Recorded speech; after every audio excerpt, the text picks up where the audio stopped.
Welcome to the Blue Lounge. Welcome to the channel. What a day. What a day and what a statement. What a day and what a statement. I was not planning to stream today. I'll be honest with you guys. I was planning to stream tomorrow. The Chelsea Wolves match preview. But Roman Abramovich has dropped a madness. Chelsea Football Club has dropped a statement from Roman Abramovich, which he clarifies a lot of things that were attributed to him over the past few weeks. That made it look like Roman Abramovich was trying to stall this deal. It made it look like Roman Abramovich was trying to delay the process. And recently, up until a few days ago, it looked like Roman Abramovich was changing his mind on the loan. And it was reported by literally everyone. Everyone was reporting this. Everyone was talking about this. Some were approaching it from different angles, different perspectives, but at the end of the day, they all confirmed certain pieces of information that have been debunked or denied by Roman Abramovich himself.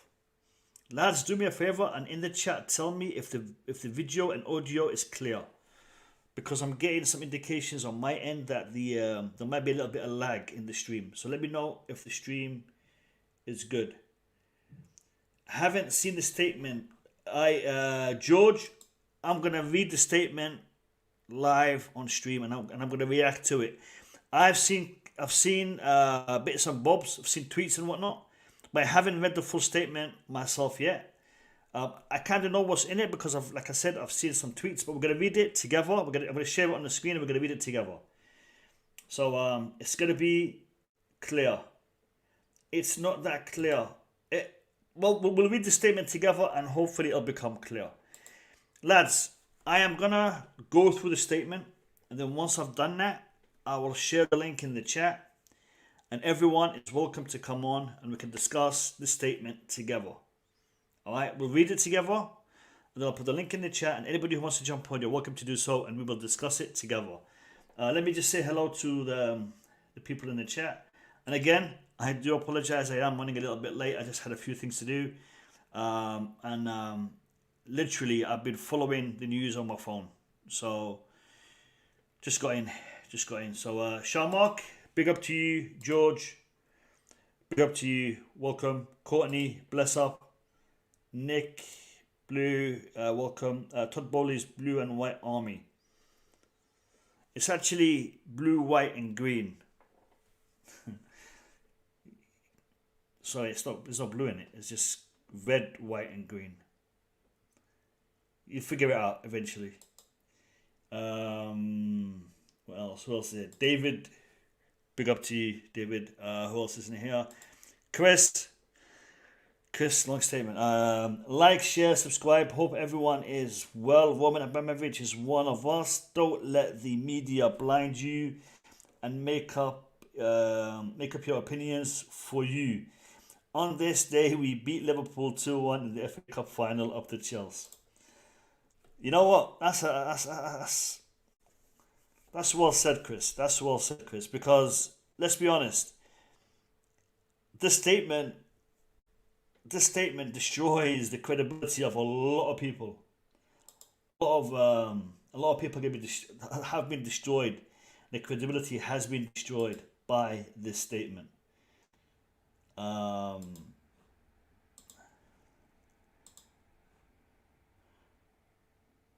Okay. Alright guys, I'm gonna bring up the statement on the screen now and we're gonna read it together. So this is when Abramovich has released. Okay, so statement on behalf of Roman Abramovich, and this is from the Chelsea official website. Following speculation in media in relation to the sale of Chelsea Football Club, we would like to clarify the following points. Firstly, Mr. Abramovich's intention in relation to gifting the proceeds from the Chelsea sale to charity have not changed. All right? Because there was talks about, things were going in a different direction. That's not the case.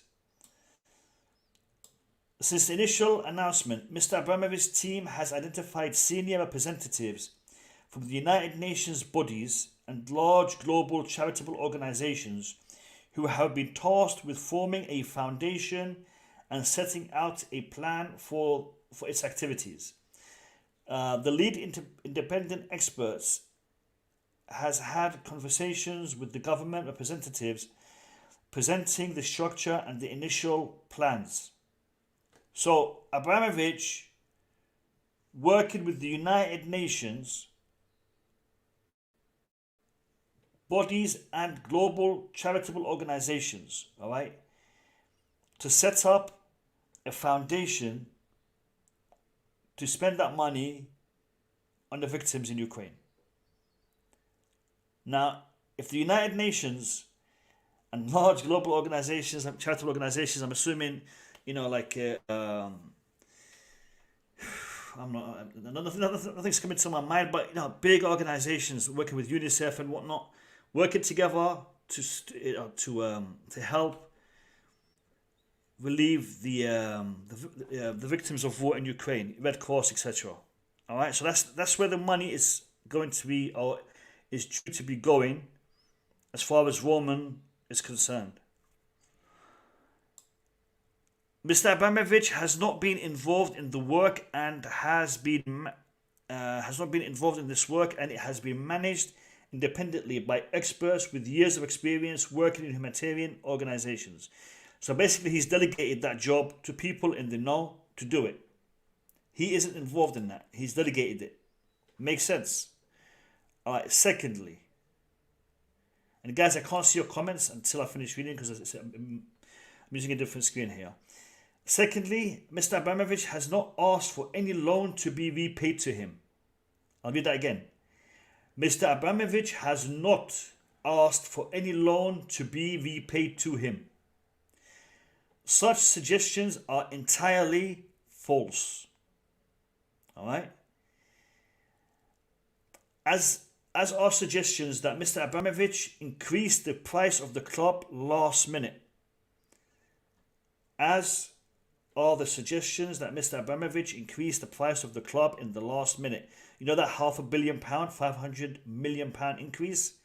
That's also false. He has not done that. All right? As part of Mr. Abramovich's objective to find good custodian for Chelsea Football Club, he has, however, encouraged each bidder through his throughout this process to commit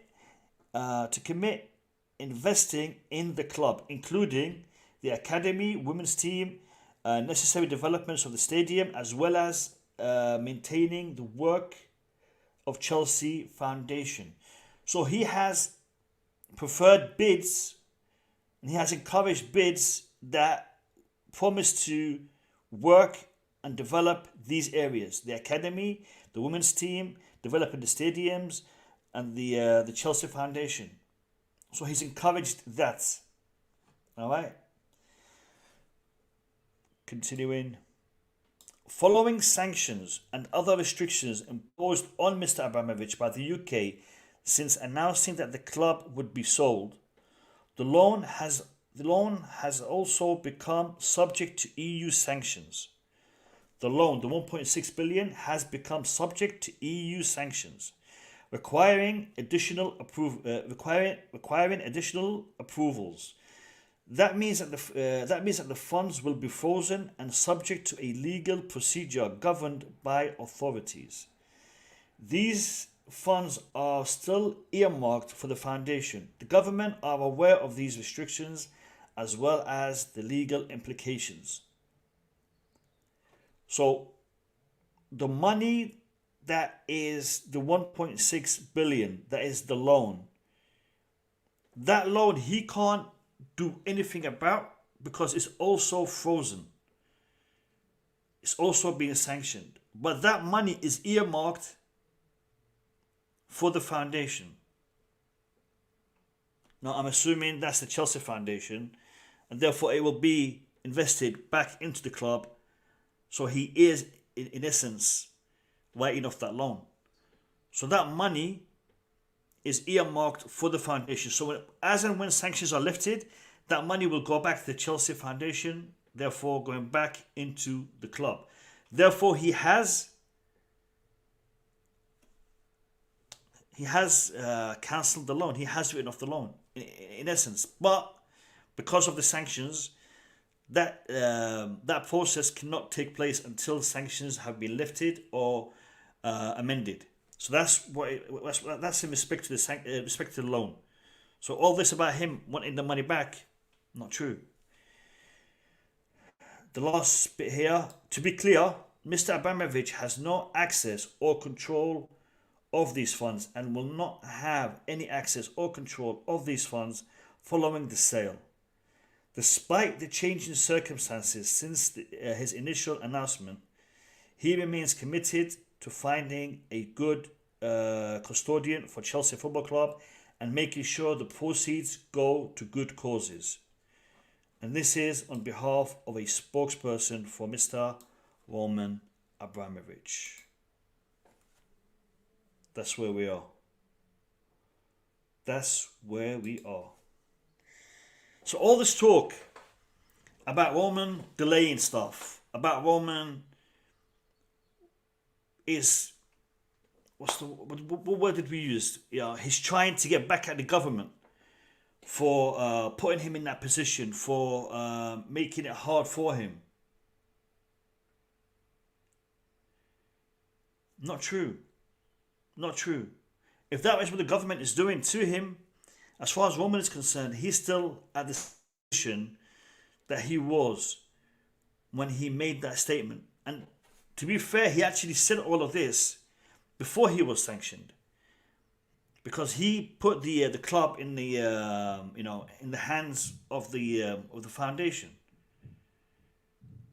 before he was sanctioned. And then when he saw things were going pear-shaped, he said that, we'll sell the club and I'll donate the money to charity. And that's been his position from the beginning. All this talk that's happened since then by so-called journalists in the know has all been breeze. No one knows nothing. None of these men know nothing. They're all just chatting in a way to get clicks, to promote their stories, to stir up the fan base. Nothing has changed. Roman Abramovich's process has been the same from day one. I gotta say this, the man is a man of his word. A man who has a word, once he says it, that's it. He's not going to change it. Circumstances will change, but his stance will not change. And his stance was to give the money to charity, regardless of what was going on around him. People stabbing him in the back, people trying to kick up a fuss. A man of his word, Roman Abramovich. That statement was released because people wouldn't stop.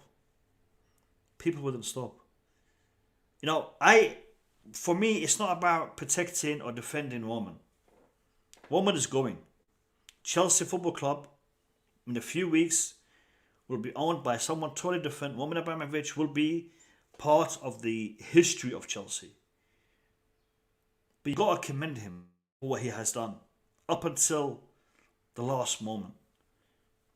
Up until the last moment. And that statement tells me that the reason why the Ricketts backed out is because they knew Roman was going to sell to him. Roman was not going to sell to him. That's how I see it. There isn't no financial problems. There isn't no, man's protesting outside. That statement tells me Roman Abramovich cares deeply for this club. And there is no way on earth he was going to be selling it to the Ricketts family. And they knew that. I'm going to put the link in the chat. You know what? Seriously, Roman Abramovich, he never ceases to surprise me with the way he handles himself. Alright, here's the link.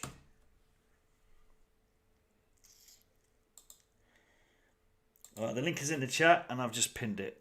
Lads, do me a favor. Hit the like button. 15 likes. What's going on? There's like 50 of you in the stream, and only 15 likes.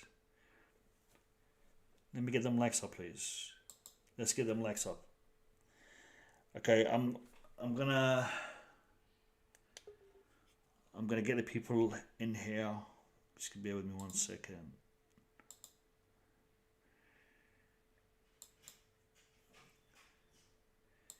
Guys, the link is in the chat. Anybody wants to jump in, you're welcome to do so. Click on the link and jump right in and give me your thoughts and opinions. Welcome to everyone. And again, I do apologize if I've missed anyone. I see CFC Blues is in the chat. I see John Arnold. I see Boogeyman. Kevin Bradley. Kevin Bradley. Big up to you. Who else is here? Mary Pierce. Let's get them 50 likes. Let's get to them 50 likes. Welcome all to the chat. Can't jump in. Really busy out here. Boogie, nothing is more important than Roman Abramovich, man. This is the chance you've been waiting for. This is the statement you've been waiting for, Boogie. When you can, jump on. We'll be here for a little bit. Chris, big up to you. How are you? Big up, mate. I'm good. Pleased to be back on the Blue Lounge. You know, there's a reason why I'm calm and I'm confident in these situations, because the media do not have a clue. So that's what that has to be. The media don't have a clue. Seriously. They don't. I'll come back to you in a second, Chris. Nick, welcome. How are you? Yeah, hi Mo, everyone in the chat. Yeah, good. I'm all right. I mean, I'm not surprised or anything, because I've been saying it since the news came out from day one. That it's all false. When people were saying I'm stupid or something, it was false. It was, Roman. I told you, Roman is not like that. I told everyone. But I'm not surprised, because I knew he's going to come out with statements soon. It was obvious. And Todd Bowley will be our owner. I keep saying. So for me, it's more or less he's our new owner. Yeah, it's not Todd Bowley though, is it? It's clearly Capital. Yeah, Todd Bowley's the leader. His group. He's the leader. That's what he's going to be. Roman, he knows what he's doing. He ain't going to put Ratcliffe in front of Bowley. There's no chance of that. Yeah. Well, we'll talk about Todd Bowley and Ratcliffe in a second. Yeah. I wanna just address this statement. This statement is powerful, lads. The statement is powerful because for, I think it was like a couple of weeks, all we were talking about is, why is Roman Abramovich increasing the value by $500 million? And then the past couple of days, why is he all of a sudden wanting to get his loan paid back to him? The actual fact is, journalists have misconstrued certain piece of information that the club has released, but it seems like journalists didn't want to hear what the club was saying. Because if you look at the statement, everything that has been mentioned is mentioned with the way, or with a debunking statement. So for example, Chelsea, Roman Abramovich did not increase the value of the bid. However, he did request all bidders to focus on the academy, the women's team, the Chelsea Foundation, the stadium. Correct? That's a statement, right? Am I right or am I missing something? No, that's correct, yeah. That's correct. So that information was released to the journalist. Roman Abramovich is insisting that the bidders invest in these areas. So what do the journalists do? Well, that's going to be about $500 million extra, isn't it? So Roman Abramovich is insisting they pay $500 million extra. They interpreted it in that way. I'm going to assume. They twist things, yeah. They twisted it. They interpreted it. Oh, Roman Abramovich has asked for more money, but he hasn't. And that's why in that statement it's clearly saying Roman Abramovich did demand certain things from the bidders, and these are the certain things that he demanded. Stadium, academy, women's team, Chelsea Foundation. when it comes to the actual loan, Roman Abramovich never asked for that loan to be repaid. However, that loan was going to remain a problem for, not a problem, but it was going to remain as a shadow over the new buyer. When they come to buy the club, that loan, the money that is part of that loan is still sanctioned. So the fact that Roman Abramovich has said that money will be going into the club, into the Chelsea Foundation, that money won't actually, that won't happen until sanctions are lifted or amended. That won't happen until sanctions are lifted or amended. Therefore, that money that Roman Abramovich has written off will actually not be written off until sanctions are lifted or amended. And that is what the journalists have said. Oh, that means he wants it back because it's not going to be written off. While sanctions are in place, Roman Abramovich will demand that money back. But that isn't the case. And again, it is the way you perceive things and interpret things. CFC Blues here is asking a question. Fair question. He's asking, what if Roman is lying? What if Roman is lying? Why would he be lying? What's the benefit of him lying? Yeah. Again, yeah. It's a fair question. I mean, CFC Blues, that is a fair question. And we could say that statement is Roman Abramovich trying to save face. It could be seen that way.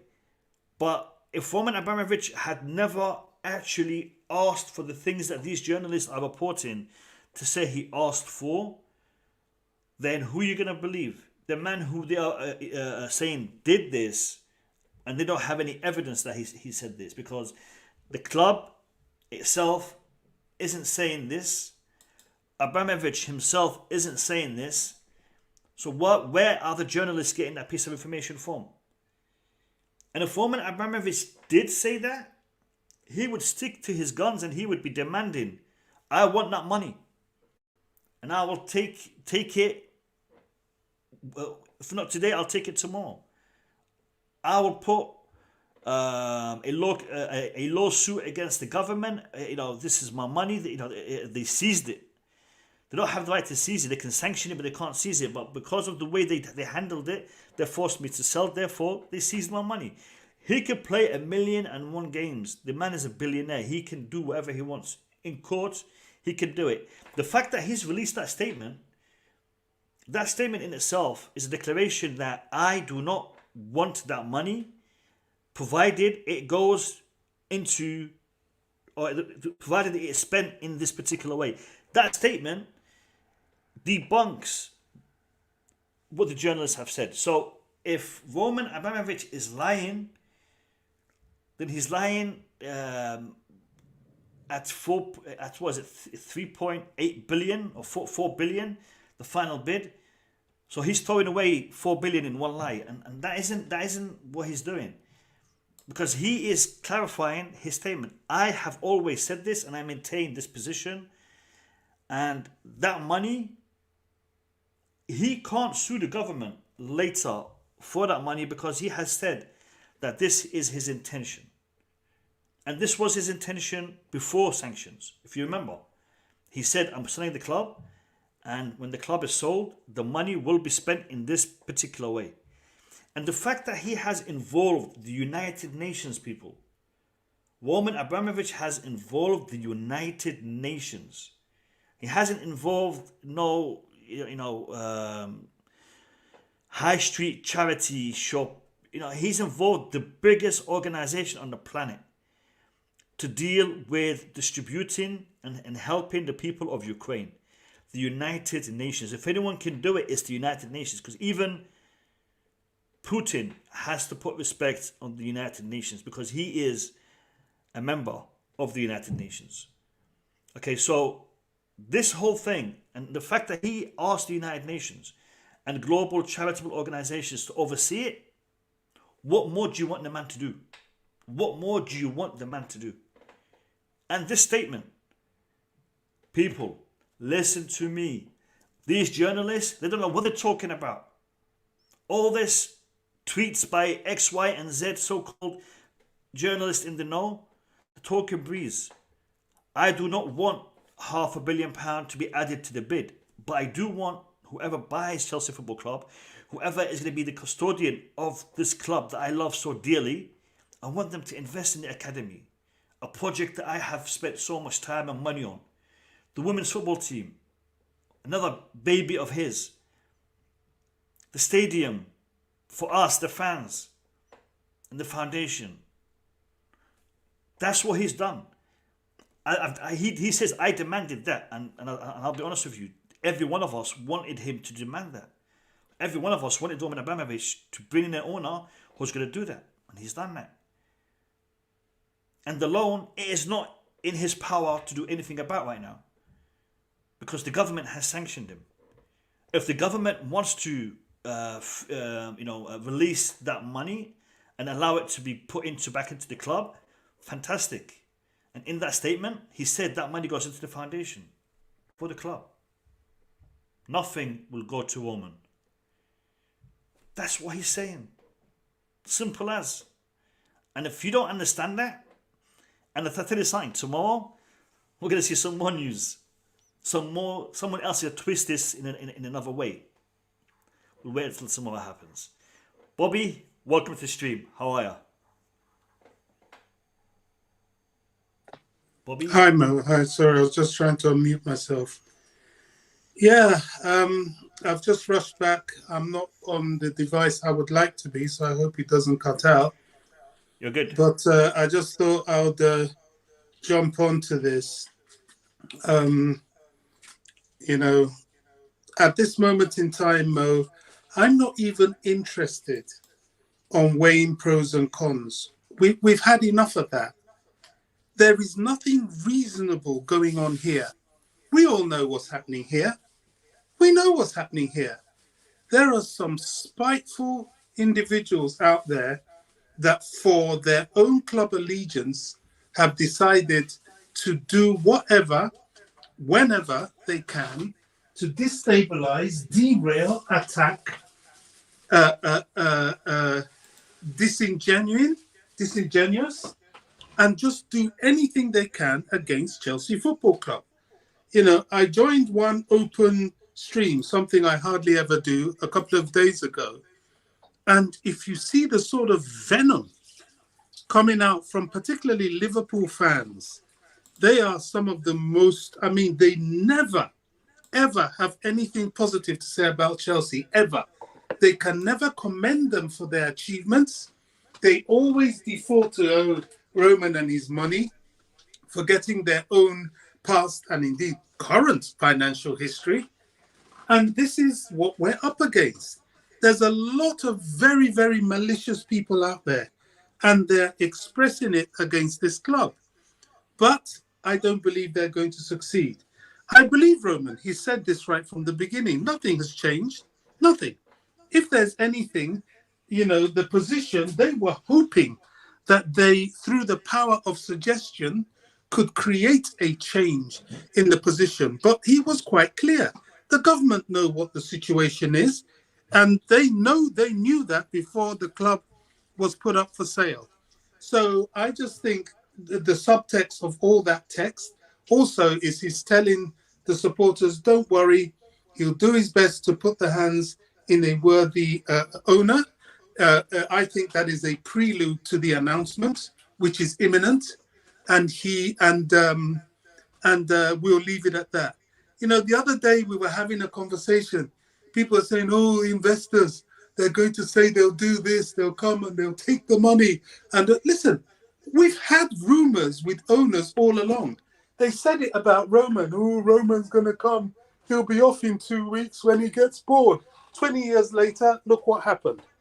They said it about Ken Bates. He's only bought the club for £1. He's looking to make it get some value, then he'll sell it. He held on until he handed us over to the greatest owner that has ever walked the face of this earth. Roman Abramovich is immortal at Chelsea. He is the number one fan. He is the one person that modern day fans should make sure is never, ever forgotten. Ever. Yeah, spot on. Spot on. Boogie is asking, so Roman is not asking for anything. Why not speed up the whole sale process? Who is slowing the process down? We are losing players. FFS. Boogie, it's not in Roman's hands, man. It's in the government's hands. It's in the hands of the Rain Group. The process has to follow a set path. Um, but I think we are right at the end of the process right now. Todd Bowley's bid will be announced, or Todd Bowley's consortium will be announced as the new owners of Chelsea Football Club very, very soon. I think we are days away from that announcement. Um, Shiloh, I haven't seen you for a long time, man. Shiloh, hello guys. I'm so glad Roman released the statement, and we know that there are more media houses who really wish Chelsea suffer than progress. I agree. I agree, Shiloh. I agree. Look, Bobby brought up the issue of Liverpool fans. I'm gonna say this. Um, we are always going to hate on our rivals. Chelsea will do that to Man City, Liverpool. Liverpool will do that to City, to Chelsea. These three clubs right now. There's a lot of rivalry between us. But I've spoken to a few Liverpool fans, and maybe the Liverpool fans that I know are the more honest, more respectable bunch, but they're not happy about what's happening to Chelsea. I mean, yes, I'm sure there are fans out there that would like to see a club like Chelsea in the mud. But if you're a true football fan, if you're a true fan of the sport, you will be looking for a solution for Chelsea. You would be doing everything in your power to support Chelsea through this, as I would be if this was the situation happening to Liverpool, to City, to Man United, any club in the Premier League. I would be, apart from one or two, but any club in the Premier League, I would be supporting them and hoping that they would get out of this intact, because no one wants to see a club fall down under these type of circumstances, inflicted from within. You see, if something happens to the club, as in bad management, and they get relegated, they get they're hit with issues, that's on the club to a certain degree. But when the government of your country breaks you up and tries to destroy you, that is just another type of pain, because it's not something that you can control. If our owner was doing damage to the club, if the manager wasn't doing it right, if the players weren't performing, that's something we can control, we can impact. But when the government does it to you, then there's really nothing you can do apart from watch and feel the pain. And I'm so glad that Roman Abramovich has handled this situation in a very smart manner, in a very intelligent manner. And he's done that not because he's a smart man and he's an intelligent man. I mean, he is, but that's not why he's done it. He's done it because he loves this club. He loves this club. Otherwise, he would have, had a grievance with the authorities and said, you know what, you want to take this? I'm gonna give it to you in pieces. But because he loves this club, and do you know what? I'm gonna tell you a story. And this is is fitting, because it's a story about Moses.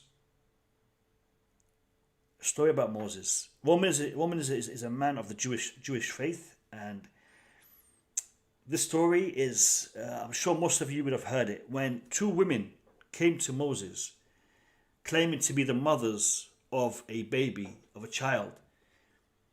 And he asked one of them to relinquish custody of the baby and let the other one take him. They both kept on fighting for the child. he ordered one of the guards to cut the baby in half. And he said, I'll cut the baby in half, and each one of you can take a half, and you both have a half of the baby. One of the women started to cry and said, no, she can have him, while the other one didn't object to that decision. He knew she is the one who deserves that baby, and he gave her the baby, and the other woman was dealt with. That is wisdom. That is wisdom, and that's the kind of wisdom Roman Abramovich has. He would do whatever it takes to see this club survive, because this is his baby. The government is trying to cut it up. He isn't allowing that to happen. He has given away everything. Lads, £4 billion is not easy. These are not peanuts we're talking about. Was it King Solomon? I do apologize. I thought it was Moses. I do apologize. Yeah, I need to. Yeah, I was going to say Solomon. Refresh. I do apologize, but we get the gist. We get the gist. You get the story. Yeah. I do apologize. I get King Solomon. So that's what I'm trying to say. They tried to destroy the club, but he's doing whatever he can. And look, he's standing on solid ground here. Morally, Roman Abramovich is standing on solid ground, because he is telling the government, I am giving that money to the people who you are accusing me of being a part of the attack on them. I will give, I think it's like 25% of his fortune, the value, to help the people that are victims of the war that is happening in Russia, that you are sanctioning me because of. So as far as I'm concerned, what he's doing, no one today or tomorrow will look back at this and say Roman Abramovich was a bad man for doing this. No, on the contrary. Look, we all talk about his history, about how he made his billions, and the dodgy dealings and whatnot. And I've read up on it, and I know that he did have a lot to do with Putin 20 odd years ago. He had a big connection with him, and Putin was a big part of Roman Abramovich making his billions. No doubt. And even he has admitted that in court here in the UK.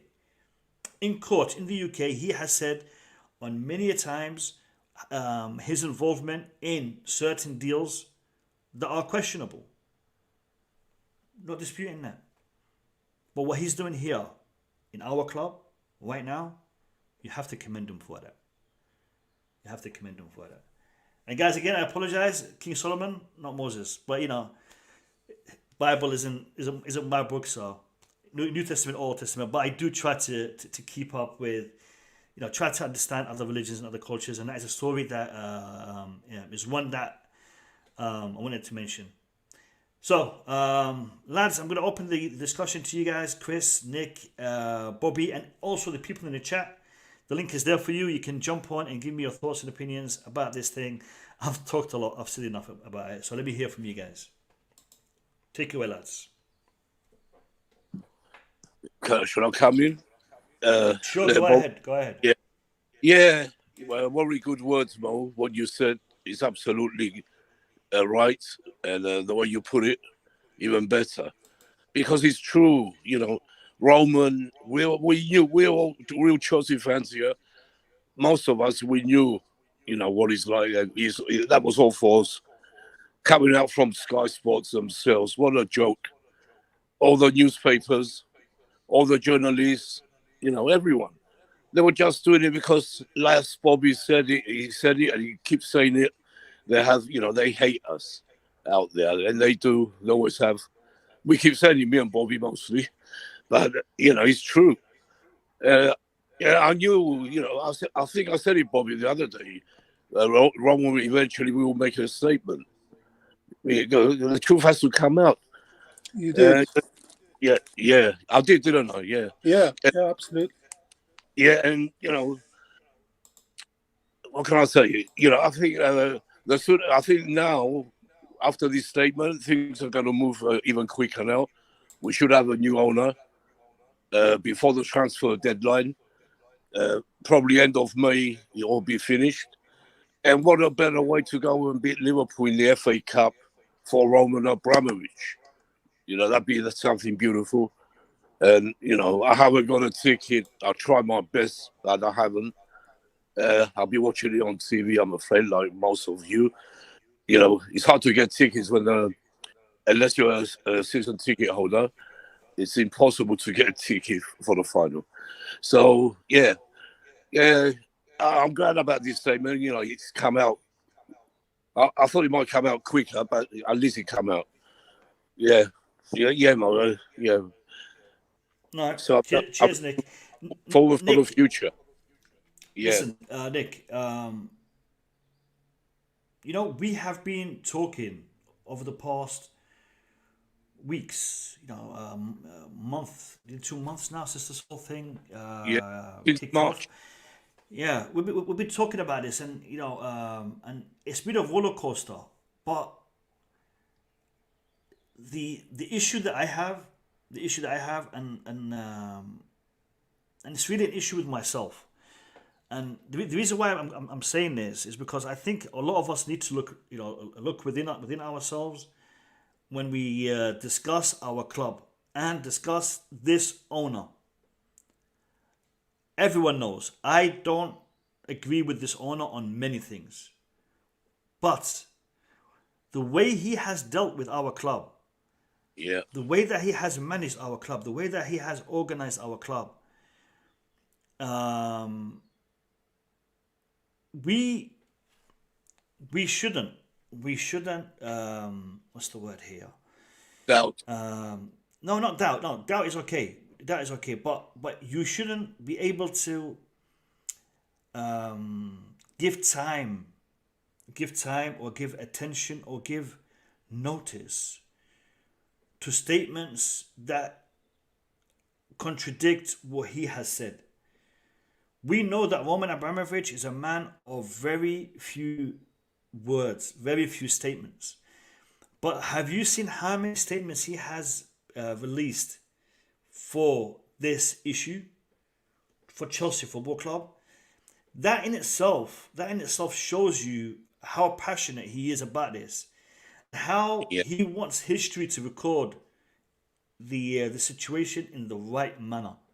Because I said to you guys before, and I think I said it in my last stream, Roman Abramovich selling Chelsea Football Club, he is going to gain, or he should be able to gain, one of two things. Either his money back, so financial reward, or a legacy. And that's what he's trying to get. He wants a legacy. He wants for the rest of the existence of Chelsea Football Club. For we've been here for 117 years. For the next 117 years, for people to look back at this time in our history and always acknowledge Roman for being a pillar of Chelsea Football Club. And for him to do that, he is not going to talk about £500 million like it's something. When he isn't gonna get none of it. He isn't gonna get a penny from the sale. Why would he be asking for £500 million? When that story came out, the fan base, including myself, and I'm guilty of this, we should have shut that statement down straight away. You guys don't know what you're talking about. But we didn't do that because we believe these journalists do have some sort of credibility. When the statement came out that he wants that money back, that loan money back, I myself thought, you know what? Maybe because the government is pushing so hard, the man wants to get some sort of payback.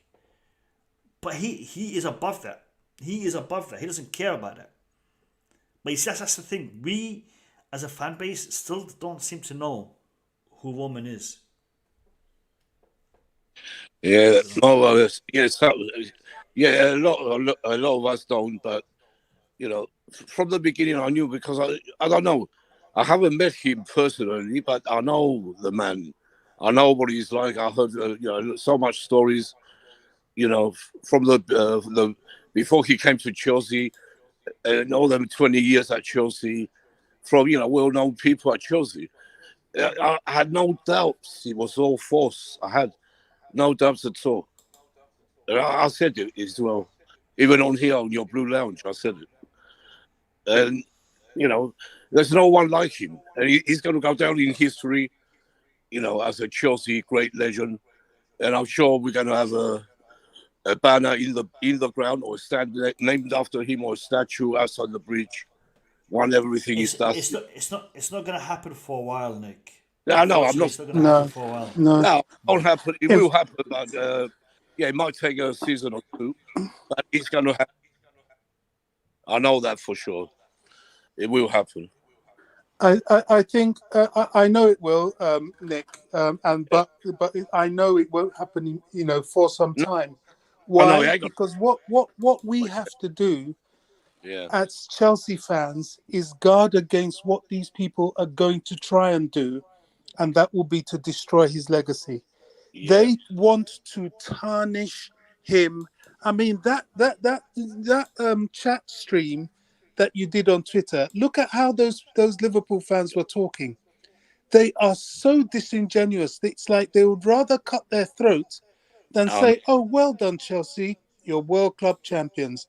Well done, Chelsea. You're one of the few elite clubs in the world, not to mention Europe, who can sit at the high table and show some A grade trophies." Bobby, They are you will talking never about? say that. But Yeah. Are Chelsea you talking fans about often, Twitter sorry. Space? Was that a Twitter Space? Yeah. Yeah, there was a little chat that That's Nick was toxic, doing, man. and I went on to support him. And Yeah, sometimes, that's toxic. he made it open, and sometimes it's a bit of a laugh. Mo, you go Yeah. there, you listen to these idiots, they're banging on about this, that, and the other, and sometimes you need a strong Chelsea voice. And I was trying to lend a bit of that to it until it got to a point where I just kept quiet. It was getting too silly. But that aside, they exposed what a lot of these people want to do to Chelsea. Do you know? I've almost forgotten what I was going to say now. But do you know? In view of like Roman, because of what has just happened now, you see, there's a saying as well. I'll add to your saying. Show me what you spend your money on, and I will, and you'll be showing me where your heart is. Yeah. This man has undoubtedly shown his love for this club. He loves this club, full stop. And he loves the fans. Now, His whole family are fanatical fans.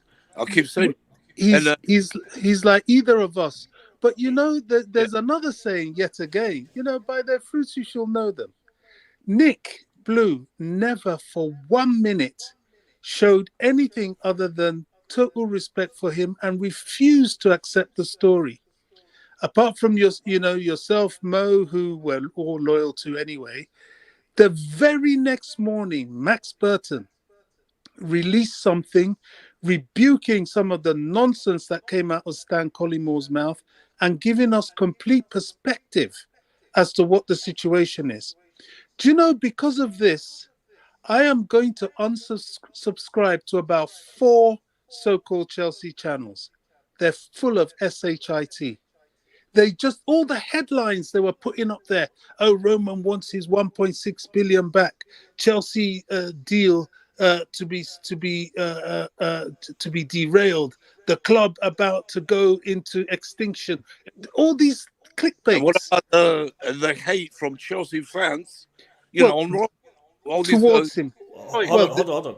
Hold Yeah, on. Just 1 second, 1 second, 1 second. yeah, Titles, don't take them too seriously.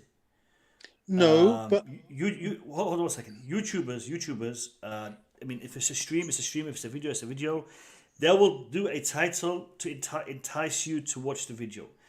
If you want to unsubscribe to someone, if you want to take a position in regards to someone, don't do it based on the title. Do it based on the content of that video. If they are, I mean, because sometimes I will use a title just to get you to click on it, because I think this is an important topic. But then when you click on it, if you still hear me bashing my club, then block me. Don't just unsubscribe. Block me. If I bash Chelsea Football Club, then I'm not a Chelsea fan. And if I have a Chelsea fan channel and I'm bashing the club, then I'm sorry, but I'm not a fan. And I know what channels you guys are talking about because I've seen them. I've watched their content. Unfortunately, I've watched some of their content.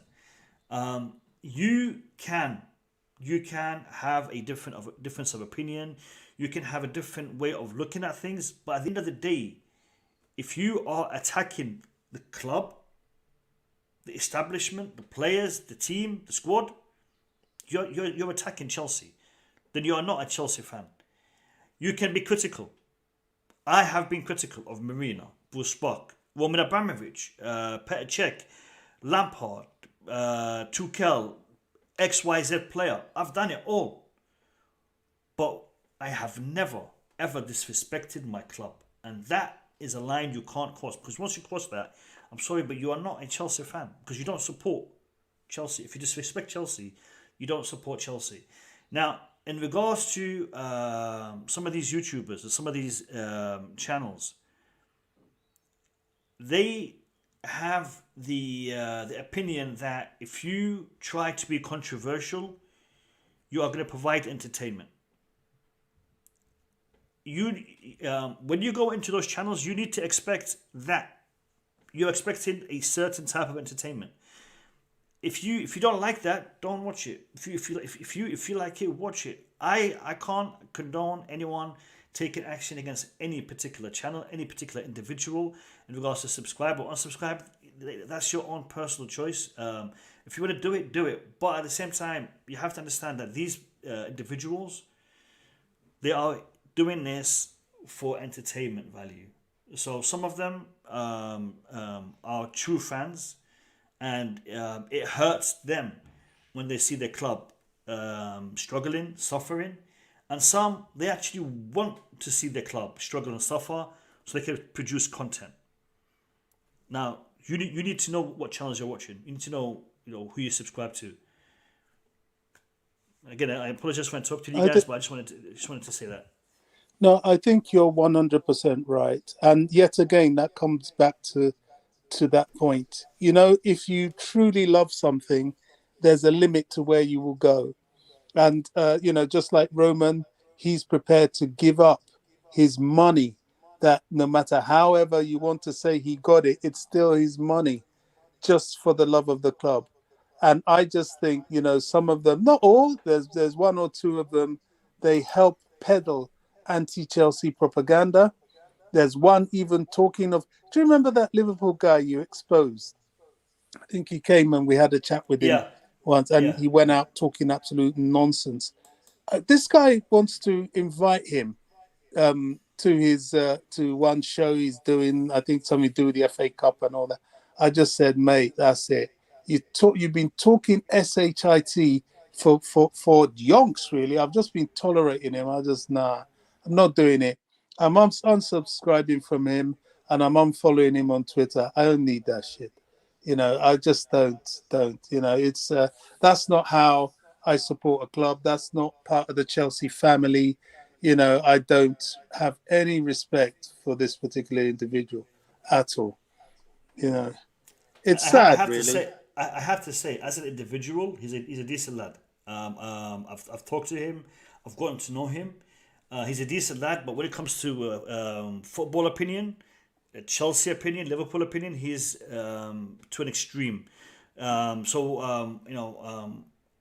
will never have him on my channel, and I will never go on his channel. But he is someone who who is a decent guy. But when it comes to football, it's different. Yeah, there's we're all different. Most of us, we don't really know each other. But for decades, one thing I've known to be true about Chelsea fans is that there's a way we are with each other. We're a sort of family. We always have been. And the commonality lies within the love of the club. I remember back in the Chelsea TV days, and I remember even the days before that in the shed. there's always, even amongst the then hardcore, somewhat unscrupulous characters that used to hang around the bridge. It was Bobby was rare Bobby. that I they want to would talk to you attack for 1 their second. own. I want to talk to you for 1 second, Bobby. There's what's it called? A witch that if you call her name 3 times, she appears. What's it called? Can't remember the name of it. A witch or a ghost or something. Because you literally just talked about Max Burton 2 minutes ago, right? Yeah, There you go. oh, There you go. right. Max. Hey, right, Two how you minutes, two doing, minutes guys? ago, 2 minutes ago, he's like, Really, Max Burton, really? great content provider, That's, and boom, you appear. oh, No, okay. Max knows I love Candyman, him, Candyman, man. I Candyman, love Candyman, him Can big Candyman. time. right? You know, I just came back from voting, so yeah. Big up, Max. Big So up, Max. yeah, big up. Max, did you read the statement yet? Yeah, you know what? I wasn't surprised by that because I always knew that it was just sensationalism. People they reads one thing and it's just panic stations all the time, and I just don't buy into this nonsense because Roman, there's no way that he would have recalled that loan, and I said it at the time when I first came out. I said, you know what? If any, the most it is the sell price, which would be 4 billion or whatever it was. The loan is part of that sell price or something. I said at best he's going to be trying to negotiate to make sure that it's going to the right place because he wants it, because I think it came on the back of as well where you had Dean, the old David Dean, the Arsenal boy, telling the government how the money should be spent. How dare he come telling the government that it should be going into grassroots football or whatever? It's meant for charitable organisations in to help the war. That's what it's for. Max, Roman has set up Yeah, a deal or he set up a system for it to be donated yeah, and yeah. distributed via the United Nations. Exactly. You that is the best way you can get that money to those who need it. The best way. Yeah. And grassroots football. I mean, yes, it's a good cause, but that's not what he's on about. That's not what his intention was. Yeah, His intention he lost was the club because of the war. So the war. all the money, all the proceeds of the sale should go towards that. Because this is what this has been about. Okay, it's True. not been about grassroots football. It's not been about this or that. It's been about this situation. And so when you've got people like that sticking their oar in, and hopefully it's going to be transparent, because what I don't want is the government to get a penny of this money neither. This money should just be going solely for that reason and nothing else. And I think you just want to safeguard that the funds and make sure that they were going to the right place. But there's always these scaremongering going on and everything else, and there's certain papers that you should know not to pay attention to. The Daily Failed is one of them because they've always been talking nonsense about us from day one. Like the Sun, the Mirror, people like that. Max, Athletic. Yeah, Telegraph. even them. Yeah, Athletic Goal. Athletic is all about clicks and stuff nowadays, and it's a subscription thing, isn't it? So what they do, they draw you in with a clickbait, and that's what they do, and they say because they want you to pay that £7 a month or whatever. The best person, as I mentioned yesterday in that video I did, was Ben Jacobs. Ben Jacobs and this guy called Killiman, I think it is, who was. And those two have been the most accurate, and they're just reporting it as it is, facts, nothing about. They talked about this whole. Yeah. They talked about this whole load business yesterday. When was it yesterday or the day before? They said the day before. Ben Jacobs talked about the situation with the loan, and he gave a breakdown of it, which made sense because he's saying that the loan. Is an issue, but it's an issue in respect to the way that it gets dealt with because of the sanctions, which is exactly what Roman Abramovich has stated in his statement. Yeah. So this tells me that everything that is that has been reported Chelsea Football Club has announced to the journalists, okay, but they chose to report it in a misguided manner. They chose to Yeah. do that because in the statement of Roman Abramovich, he has identified what he has said and how it was interpreted. He said, "I wanted to, I focus and I asked the bidders to focus on the academy, the women's team, the stadium, and the foundation." Okay, but it was reported as I asked for £500 million to increase the price by £500 million. I talked about the situation with the European Union and the sanctions that have been imposed, which makes it hard for the loan to be dealt with until the sanctions are lifted. And then people are saying that I wanted to take my money back. So he's actually saying what he said and how it was interpreted in his statement. If you read the statement, if you read between the lines, he's actually saying, "I said this, but they said this. Yeah, I said this, yeah. but they said this." And that is a problem. That is a problem because we get our news from these people, and this is as clear as it's ever going to get. But you know what? What it does, Max, sorry for 1 second. We will never ever again get to see what was actually released to the journalists and how they reported it in that way, because this is a massive story. So this statement, Roman is saying, this is what I told the journalists and this is how they reported it. So you guys need to be aware that what you're listening to, what you're hearing from these so-called credible journalists is a load of breeze about this particular situation and in the future as well. So whatever you listen to, whatever you hear, always take it with a pinch of salt because it isn't accurate. yeah, it exposes them, doesn't it? That's what it does. Yes.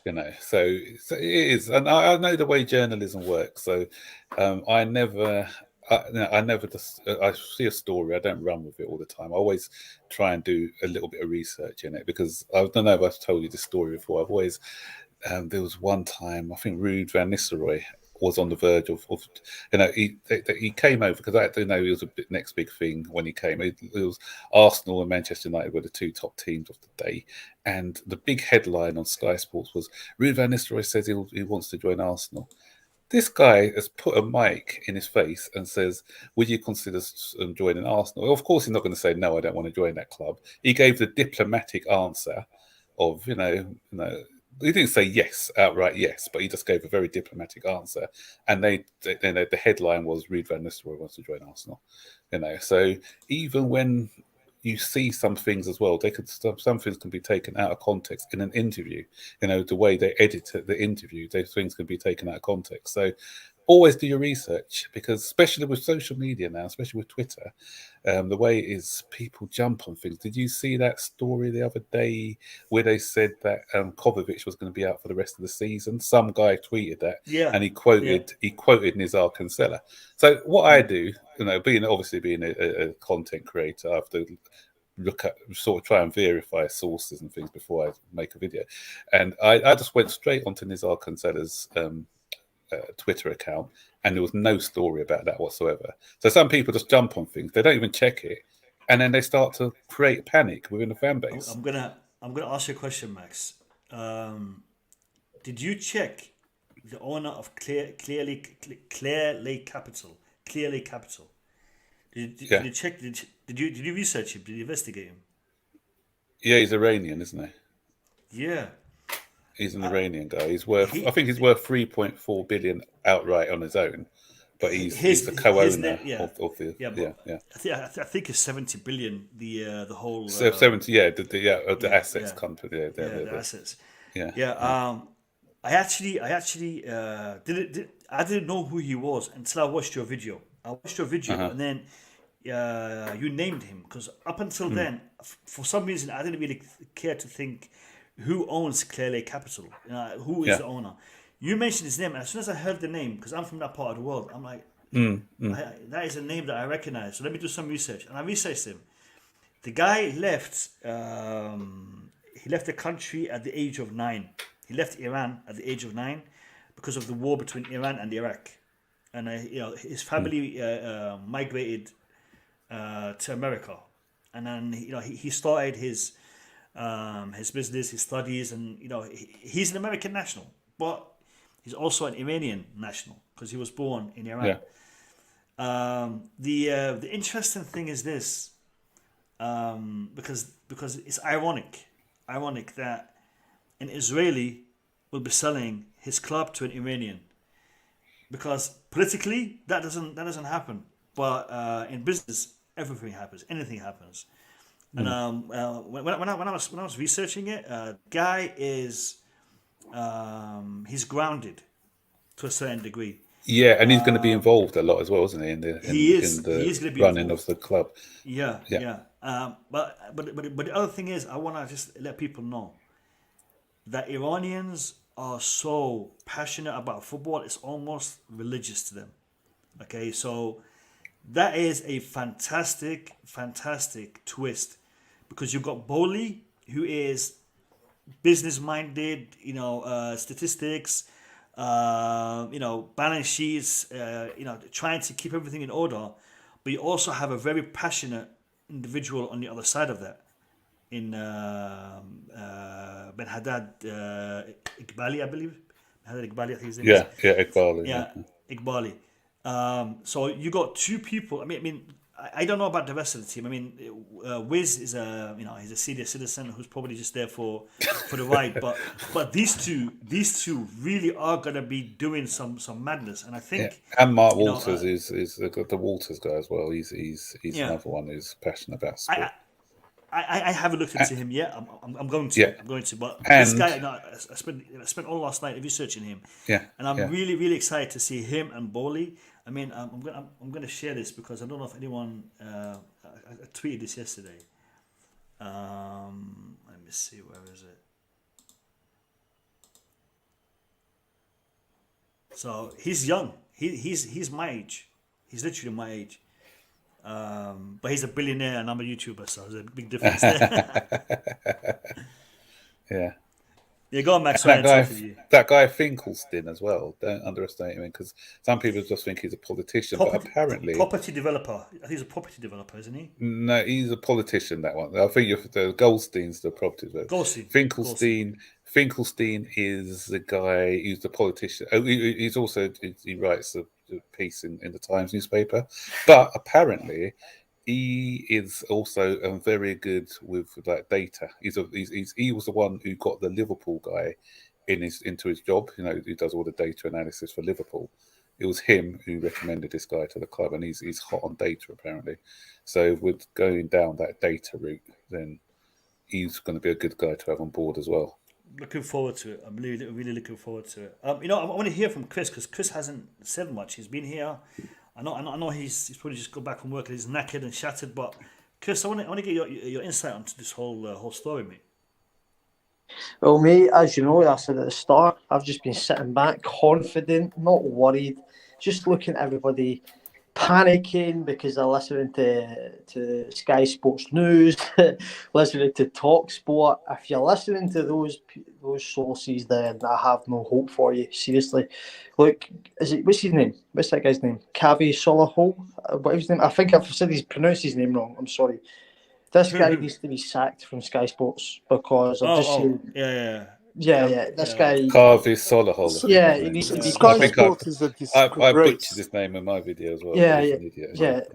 He just needs to be. I don't wish anybody getting the sack, but the question need to be asked. Anyway, talking about this whole Todd Bowley situation and Jim Ratcliffe. Look, I'm not bothered who it is, to be honest. If it's Jim Ratcliffe, my only issues with him is the fact I didn't like the way he answered some questions in that BBC interview. And I said to you yesterday, Mo, I was going to call you Todd Bowley there, mate. My head's all over the gap here, but what I was just going to say... You could call me worse, man. No, but that BBC interview, I didn't like the way that he said, look, I have no issues with him being a Man United fan. At the end of the day, Todd Bowley's not a Chelsea fan, is he? So it doesn't bother me.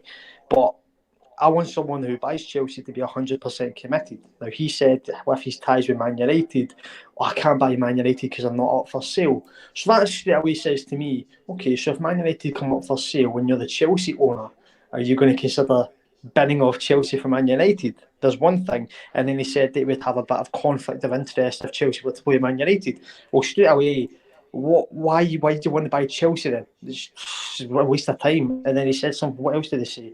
He did say a lot of good things as well that Chelsea have to get right in the market. He said when he lived in London, he supported Chelsea. Yeah, apparently that though. Yeah, the key word of the moment. The thing is, Chris, you said Todd Bowley doesn't support Chelsea, but Todd Bowley doesn't support Arsenal, Spurs, Man United, Liverpool. Exactly. He doesn't. So he's coming here and he's going to be a Chelsea supporter, just like Roman Abramovich. Before he bought Chelsea, he was thinking about buying Spurs, but he didn't. He bought Chelsea. Had he have bought Spurs, Spurs would have had the success that Chelsea had over the past 20 years. Instead, they have cobwebs in their cabinet, while we have a whole bunch of silverware in our cabinet. So that's the difference. So as far as I'm concerned, having Todd Bowley, he will be a Chelsea fan. If he isn't now, he will be. He will be. He gets it though. That's what I love. He gets it. Jim will never be a Chelsea fan. No, I know Jim that, will but never be a Chelsea fan because what he's makes me laugh more? He's a Man United fan. But what makes me laugh more is the key statement. I'm a Chelsea season ticket holder. How many people have we heard that have said they're a season ticket holder? Come on, get off it. Anyway, what I do like what he said before I jump onto the Todd Bowley news is that he said that Chelsea need to get it right in the transfer market, etc., which is absolutely correct. So, hey ho, if Jim Ratcliffe becomes the owner, let's see. It's not going to be Jim. No, that's what I'm saying. I doubt it. But if he does, I'm not going to Bowley's against it. But anyway, Matt Laws. Did you see the thing in the chat? And I've just verified it. Matt Laws saying that Todd Bowley's consortium poised to sign a contract on Friday. Yeah. Well, good. I'm freeze for a second. All right, Chris, my question to you is this.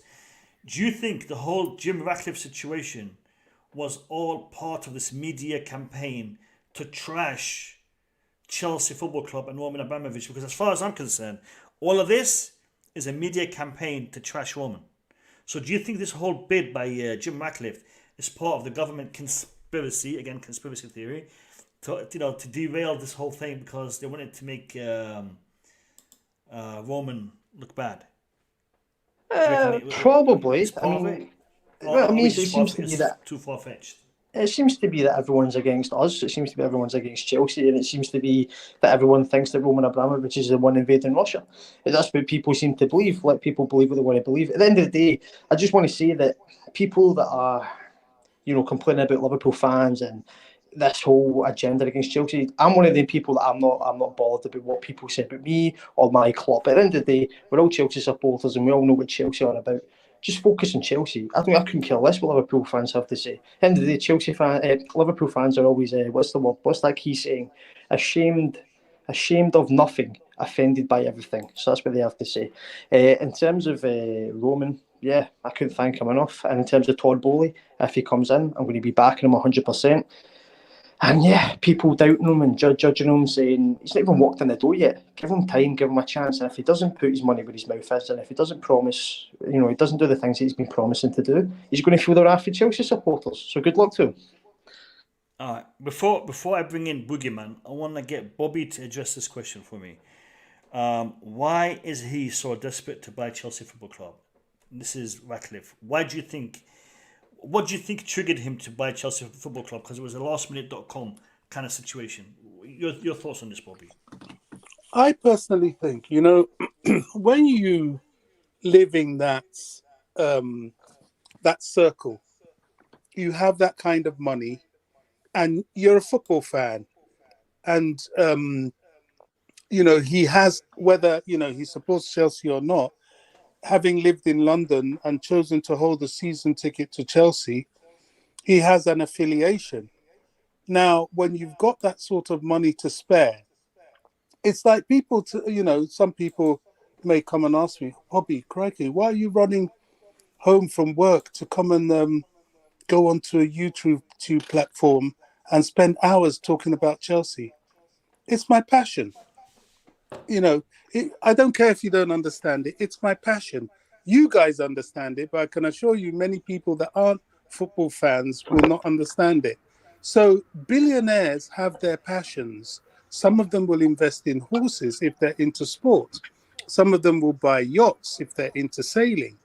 And it's just how it is. I just think Jim Ratcliffe, who had wanted to buy Chelsea before, remember, and was turned down, suddenly, as he, sorry, excuse me, as he said himself, he had to give himself time to think about it, because buying a football club is like nothing else. It is a commitment. It is a commitment in a unique way. You don't get your profits back, not immediately. You sink a lot of money into it, and you become responsible. You become a father, or, a parent to an entire community of passionate people who are in some ways sort of like your kids. Look at Roman.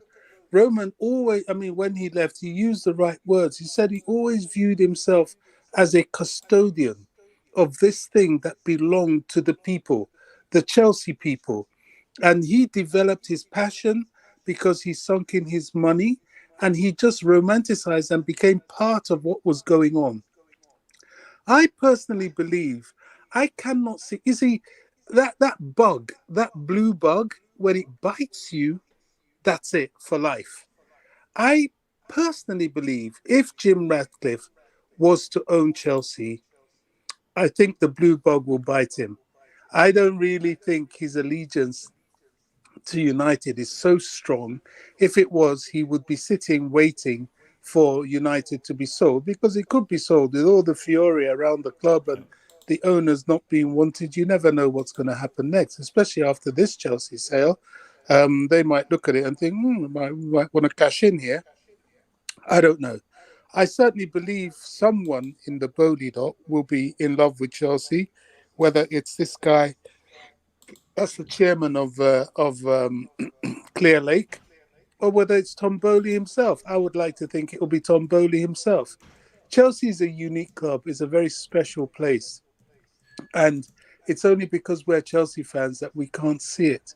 But other people watching us who are not Chelsea fans know that there's a sparkle, there's a twinkle about this club that has been there right through its history. That swagger, that West London Chelsea thing, as it were, no other club has it. We're Chelsea. And people fall in love with that.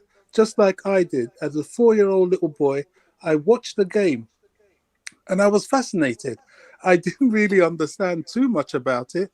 But I saw all these people cheering, and something made me want these guys wearing the darker football kit with this stripe that fascinated me down the side of their shorts. Something just wanted me them. What something in me wanted them to beat the team in white. I didn't even know it was Chelsea. It was only afterwards or later on my dad said, "Oh, that's Chelsea," and that was it for me. So that's just how I see it. Whether right or wrong, it's a commitment, and however you look at it, you've got to have some kind of interest to sink in that kind of money. Yep. Yeah, and it might be something that we don't know or we don't see straight away. It might be something personal to him that he can't really reveal. And the fact that he spent so much time in London, that could be the case. Let me go to Boogeyman. Boogie, welcome. You just like Bobby. You were out doing something, normal life. Blue Lamp starts to stream. Get home, jump on the computer. So big up to you as well. Tell me your thoughts on the statement. Tell me your thoughts on this whole situation. And again, I have to say this: the people in the chat, one of the biggest defenders of Roman Abramovich, Boogeyman. Let me hear it. Oh, yeah, thanks for having me. Yeah, I was at work Pleasure. and then I saw you streaming. I decided to just close Forget about everything working and it. just come home, man. I said, yeah, I think I work enough today. Uh, Big up Boogie. uh, yes, what is to say about Roman, man? I read the statement and I became emotional. What are exactly are we going to be missing when this club is being handed to another owner? It's crazy. I, I, we bought Lukaku. We did some some weird transfer business, and we criticize the board. Sometimes we want to exactly the commitment. Sometimes we just question the commitment of Roman. But now it's just so clear that that guy is humble, man of a few words. Like he take Chelsea as his own kid, his own. Like I think Bobby was saying something like that. It's crazy. 4 billion. What? I, I just don't. As as much as I want this whole sale to just been done with, so we can start talking about the club, the structure of the club. I just don't want Roman to leave, but it's just me. It's crazy. Listen. I don't know. Uh, I don't. I just wish that there's going to be something that will happen that it will just be like, okay, this whole thing is just been canceled. Roman can own the club. But I know it's never going to happen. But listen, this man deserves whatever status or whatever. The entire stadium be renamed as Roman Stadium or whatever you want to do. We need to do something because all this I'm seeing is all this I read today. It's crazy. It's crazy, man. There's humans should not be that nice. It's too much of like what? That's too much. Bobby, Oh, sorry, Bobby, Boogie, I can't believe it, and this is true. Yeah, so go. see the peace talks that took place in Turkey? Did you see it? I've seen it. Because Yeah, I've read about it. they released some footage of the president of Turkey, Erdogan, coming into a room where the delegates were sitting down on a couch, and as soon as he came in, to his right was Roman Abramovich and some other gentleman. I don't know who he was. So they got up to greet the president of Turkey. So he shook Roman's hand and he started talking to him. The way, and this is, and I couldn't hear what was being said, but the body language of Roman Abramovich. Now remember, Roman Abramovich is one of Humility. the richest, humble. He is one of the richest people on the planet. He is here as part of a delegation for peace talks. So he could present himself in a more assertive manner to try to win points. Alpha male kind of thing. Put He wasn't about that. He wasn't about that. put He's Donald Trump humble. there. If you He's put Donald humble. Trump there, you Donald Trump, yeah, like shake your hand. I don't know, but this guy was so humble, and this is him doing something on the world stage where the whole world is watching. yeah, The the way good, that he used to watch the games in the stadium, all right, he'd yeah. be sitting, with the fans. He would come and greet fans. He would come and talk to fans. All right, he comes on the pitch not because he wants to get a photo opportunity. He comes on the pitch because he wants to celebrate the success of his baby, his club, his team. You're not gonna get that from whoever owns Chelsea No Football Club. way, All no right, way. you're never gonna get that again. Like this, and I've said this before, and I'll say it again. I think we've had the pleasure of having the perfect owner. And when I say the perfect Too owner, good, I'm not too talking good to be about true, man. managing the club perfectly because there's been errors, there's been mistakes, but the perfect owner, as in he has treated this club like Okay. like his baby. He hasn't withheld anything for the club that he could do for the club. Everything he's done, right or wrong, he's done because he wants to do the best thing for the club. We're never gonna get Yep. that, Yeah, but and saying all that, that is a painful thing to but acknowledge. say all that. Let me just conclude. Say all that. If I mean, let's now reading the message, all those testing, or the thing they put out today. I feel like whoever got this club, Roman will at least make sure that in the near future, Chelsea will stay in the Premier League and will still be a successful club. And whether in the far future the new owner will decide to do something stupid, but at least he will trying to get as much as guarantee possible. That's why he's asking for assurances. Yeah. For Chelsea in the near future, at least from now to the next 5 years or 10 years, at least, so we can still be a competitive club. Because man love hit this club, and there's nothing I can say. And I'm not worried. Whoever got the club, at least in the next 5 years, I think we should be okay. We should be okay. Now, this British government, just let it go. You destroy us enough. You've been inflicting us too much pain. Enough. Just let it go now. Let this cell go through, and so we can move on with our life. We can focus on our work and not be mad of children for no reason at home. So just let it go. Let it go now, man. Come on. Listen, Boogie, children are children, man. You got to cut them some slack. That's crazy, man. I, I love listen, Roman. I just yeah. today I love him more. I said before that I became Chelsea fan. Roman and Abramovich make me love this club.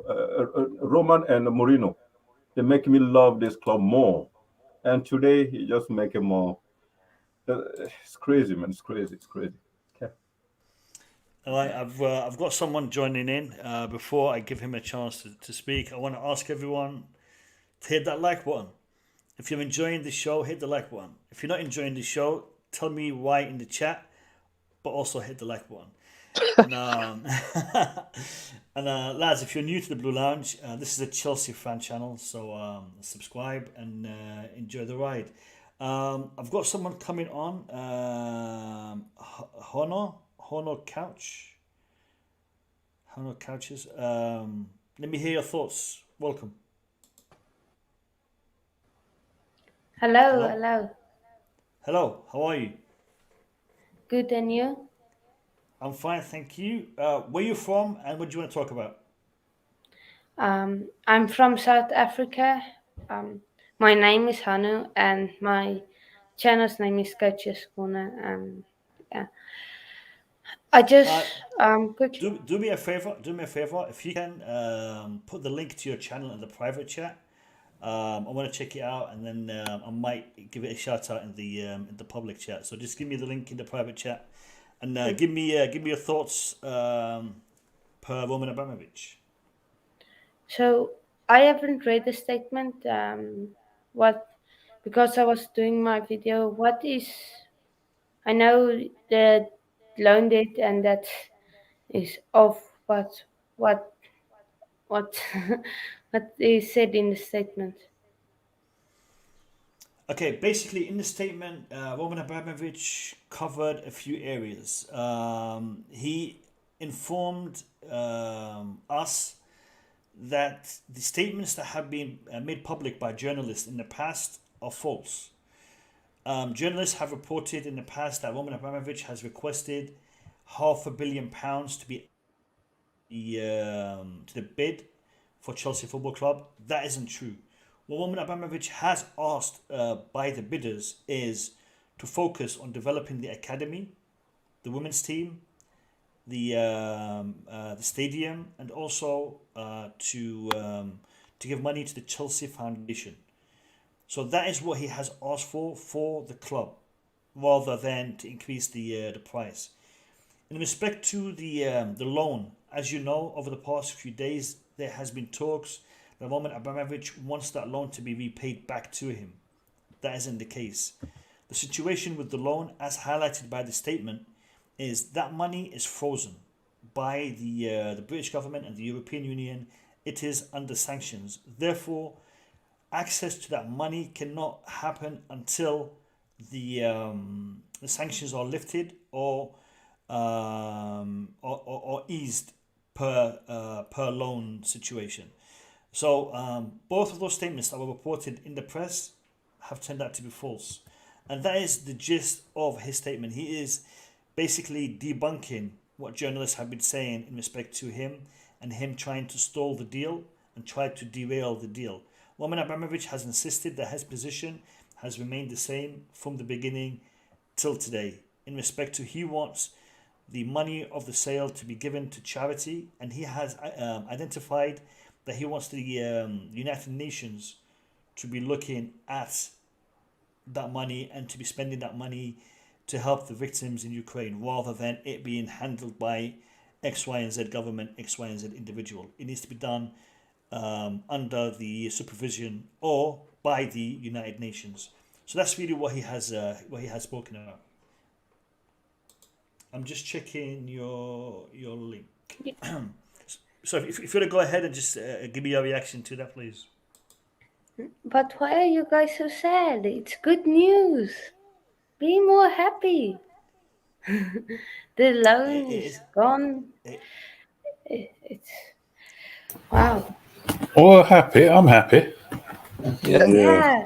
You're just looking at grumpy. Mo, what's his can I name? come in? I know this little boy. Coach Corner, how are you, my friend? We'll be happier when the deal is done. I didn't call you. Yeah, I know the little chap. He's all right. He's good. He's only 14 years old. I'm glad to see you. Come on. Coach Corner, I've just seen your channel, and I have to say, it's a very, very young and small channel, and I want to do a favor for you, lads. There is literally 89 of you in the stream right now. This lad is on 31 subscribers. If you all subscribe to his channel right now, you would put him on 100 subscribers. So he's a Chelsea content creator. He's a young lad.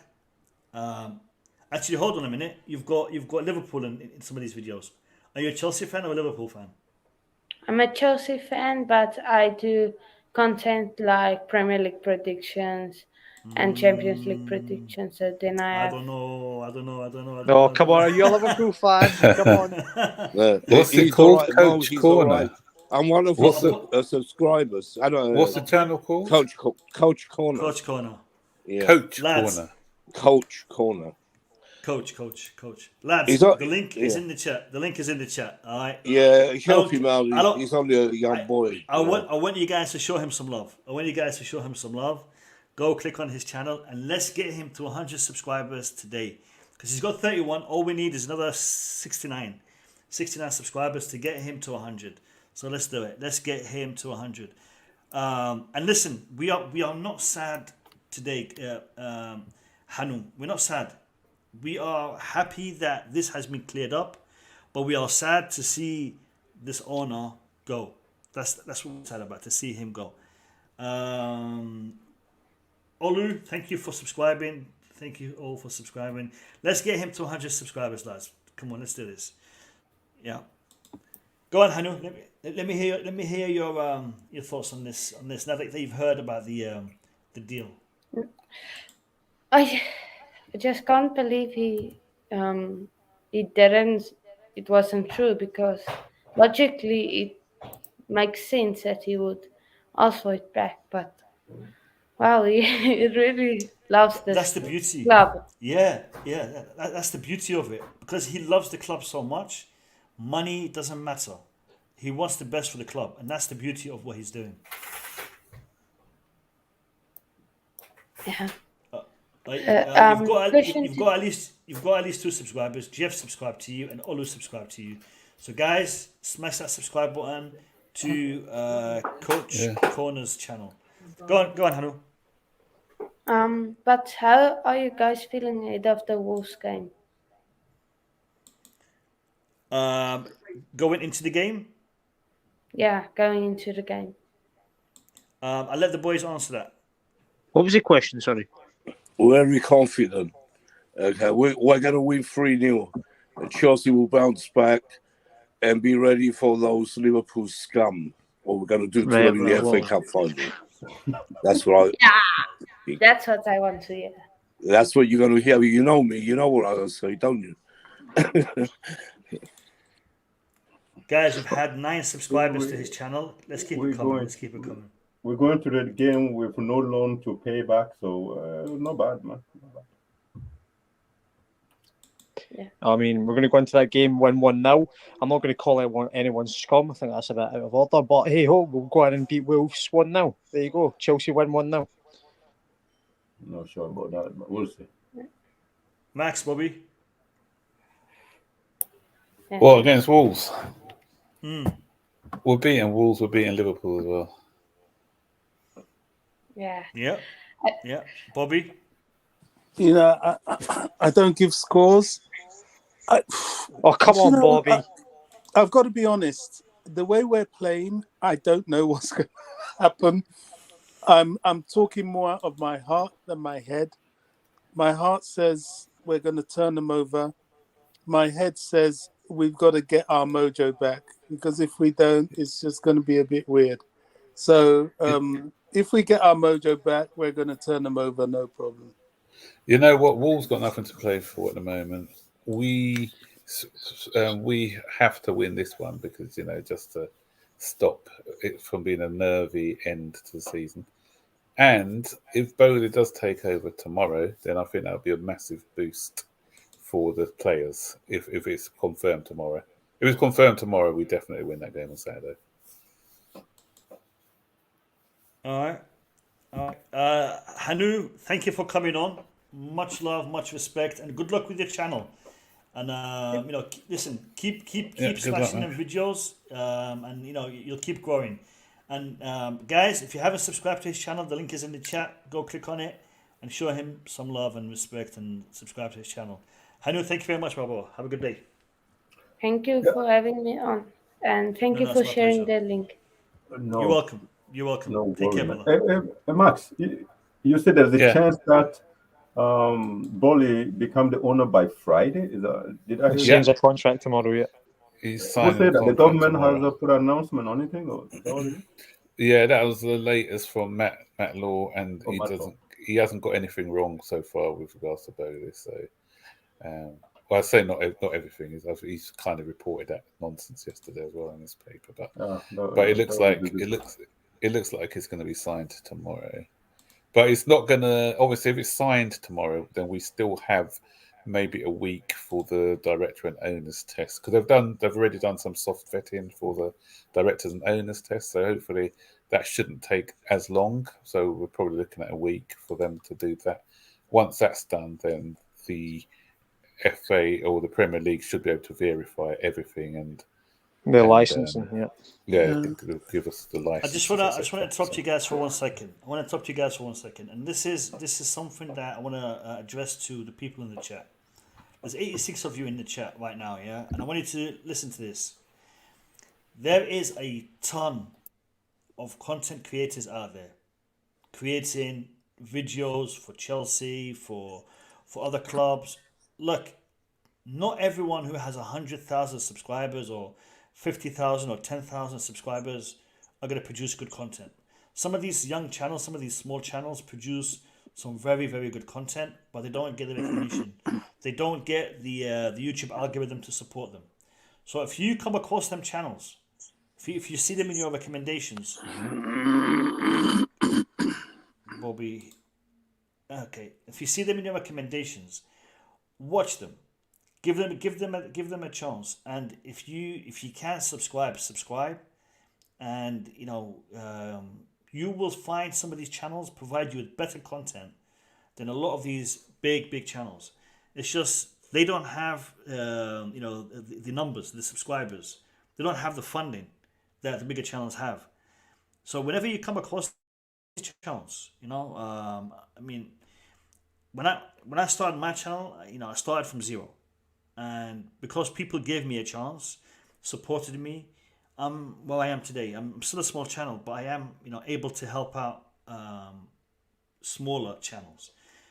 So do that because you know, giving these people your subscription ain't gonna take, you know, time, money, or effort from your end, but it's gonna help them to grow their channels, to, you know, to reach that target, to achieve that dream. And you know, do that. You know, it's like you're paying goodness forward. So help out the smaller channels, and I'd really appreciate that. And especially if you're subscribed to me, then you know this is what I want you to do, because I want you to help other channels grow as well. So thank you all for doing that. Guys, Todd Bowley, potentially the new owner of Chelsea Football Club.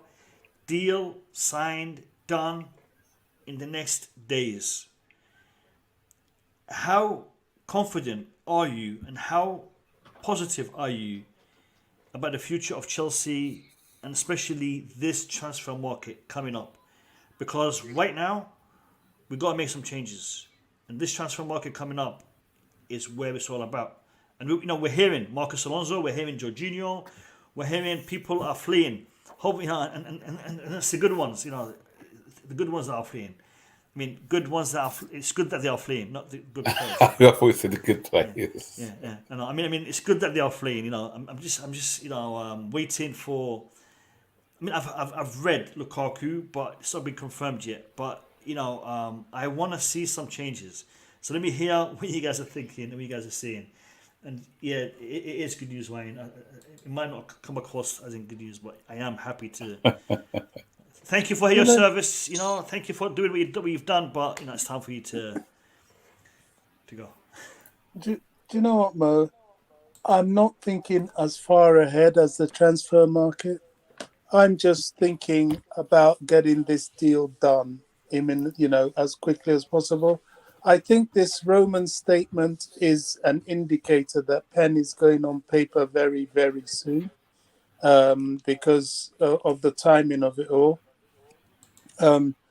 As far as players leaving, honestly, the players that are being linked with an exit from Chelsea, apart from Rudiger, are not players that we really should be losing any sleep over, or that we really shouldn't be able to shed to bring in better players. The only thing that disappoints me in all this is that we're not really hearing about the exit of the fringe dead wood, which we really need to see the back of, the Batshuayis of this world and your Bakayokos. It's time to go. And I think the new owners will probably be looking into that. How confident am I in the transfer market? I think it depends on how soon they start.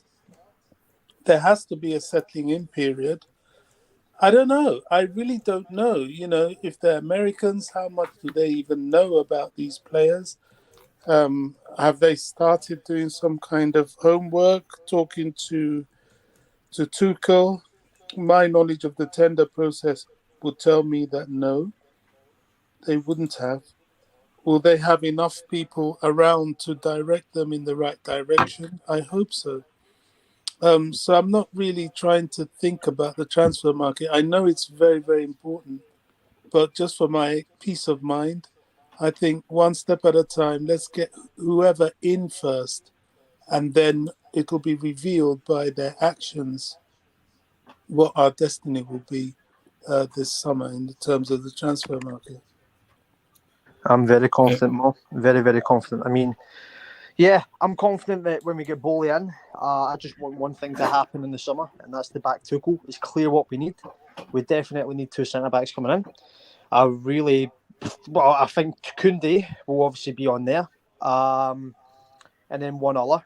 And then I think we need another midfielder.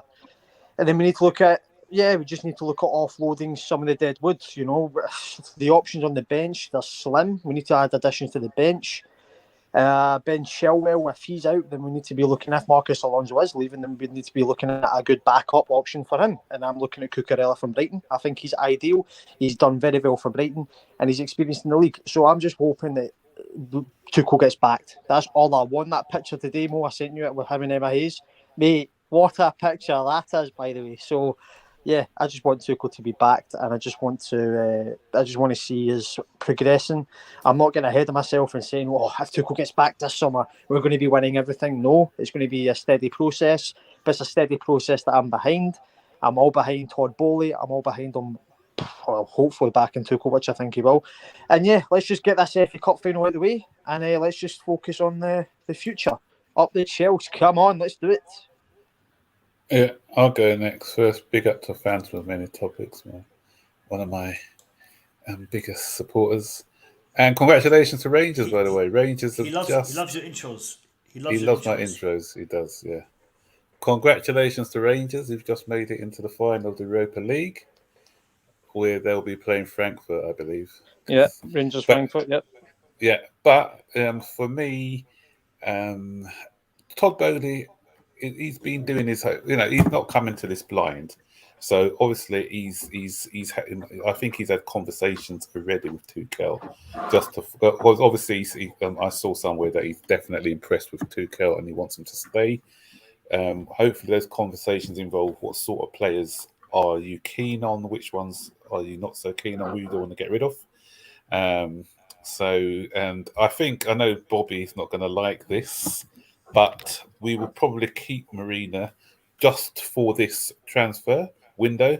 I wouldn't say for the transition period. We probably need to just keep her, and then after this transition period, then I think we need to cut ties with her.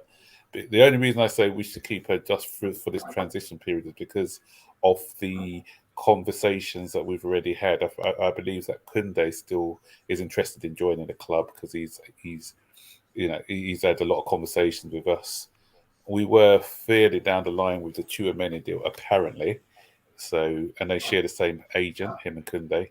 So, maybe if we get stability in the next couple of weeks or so, then maybe because of all of the conversations that we've had with him in the past, that may make us ahead of the likes of Liverpool and the other teams who are after his signature. I mean, it would make sense, just as long as he gives her a big slap if she starts hesitating.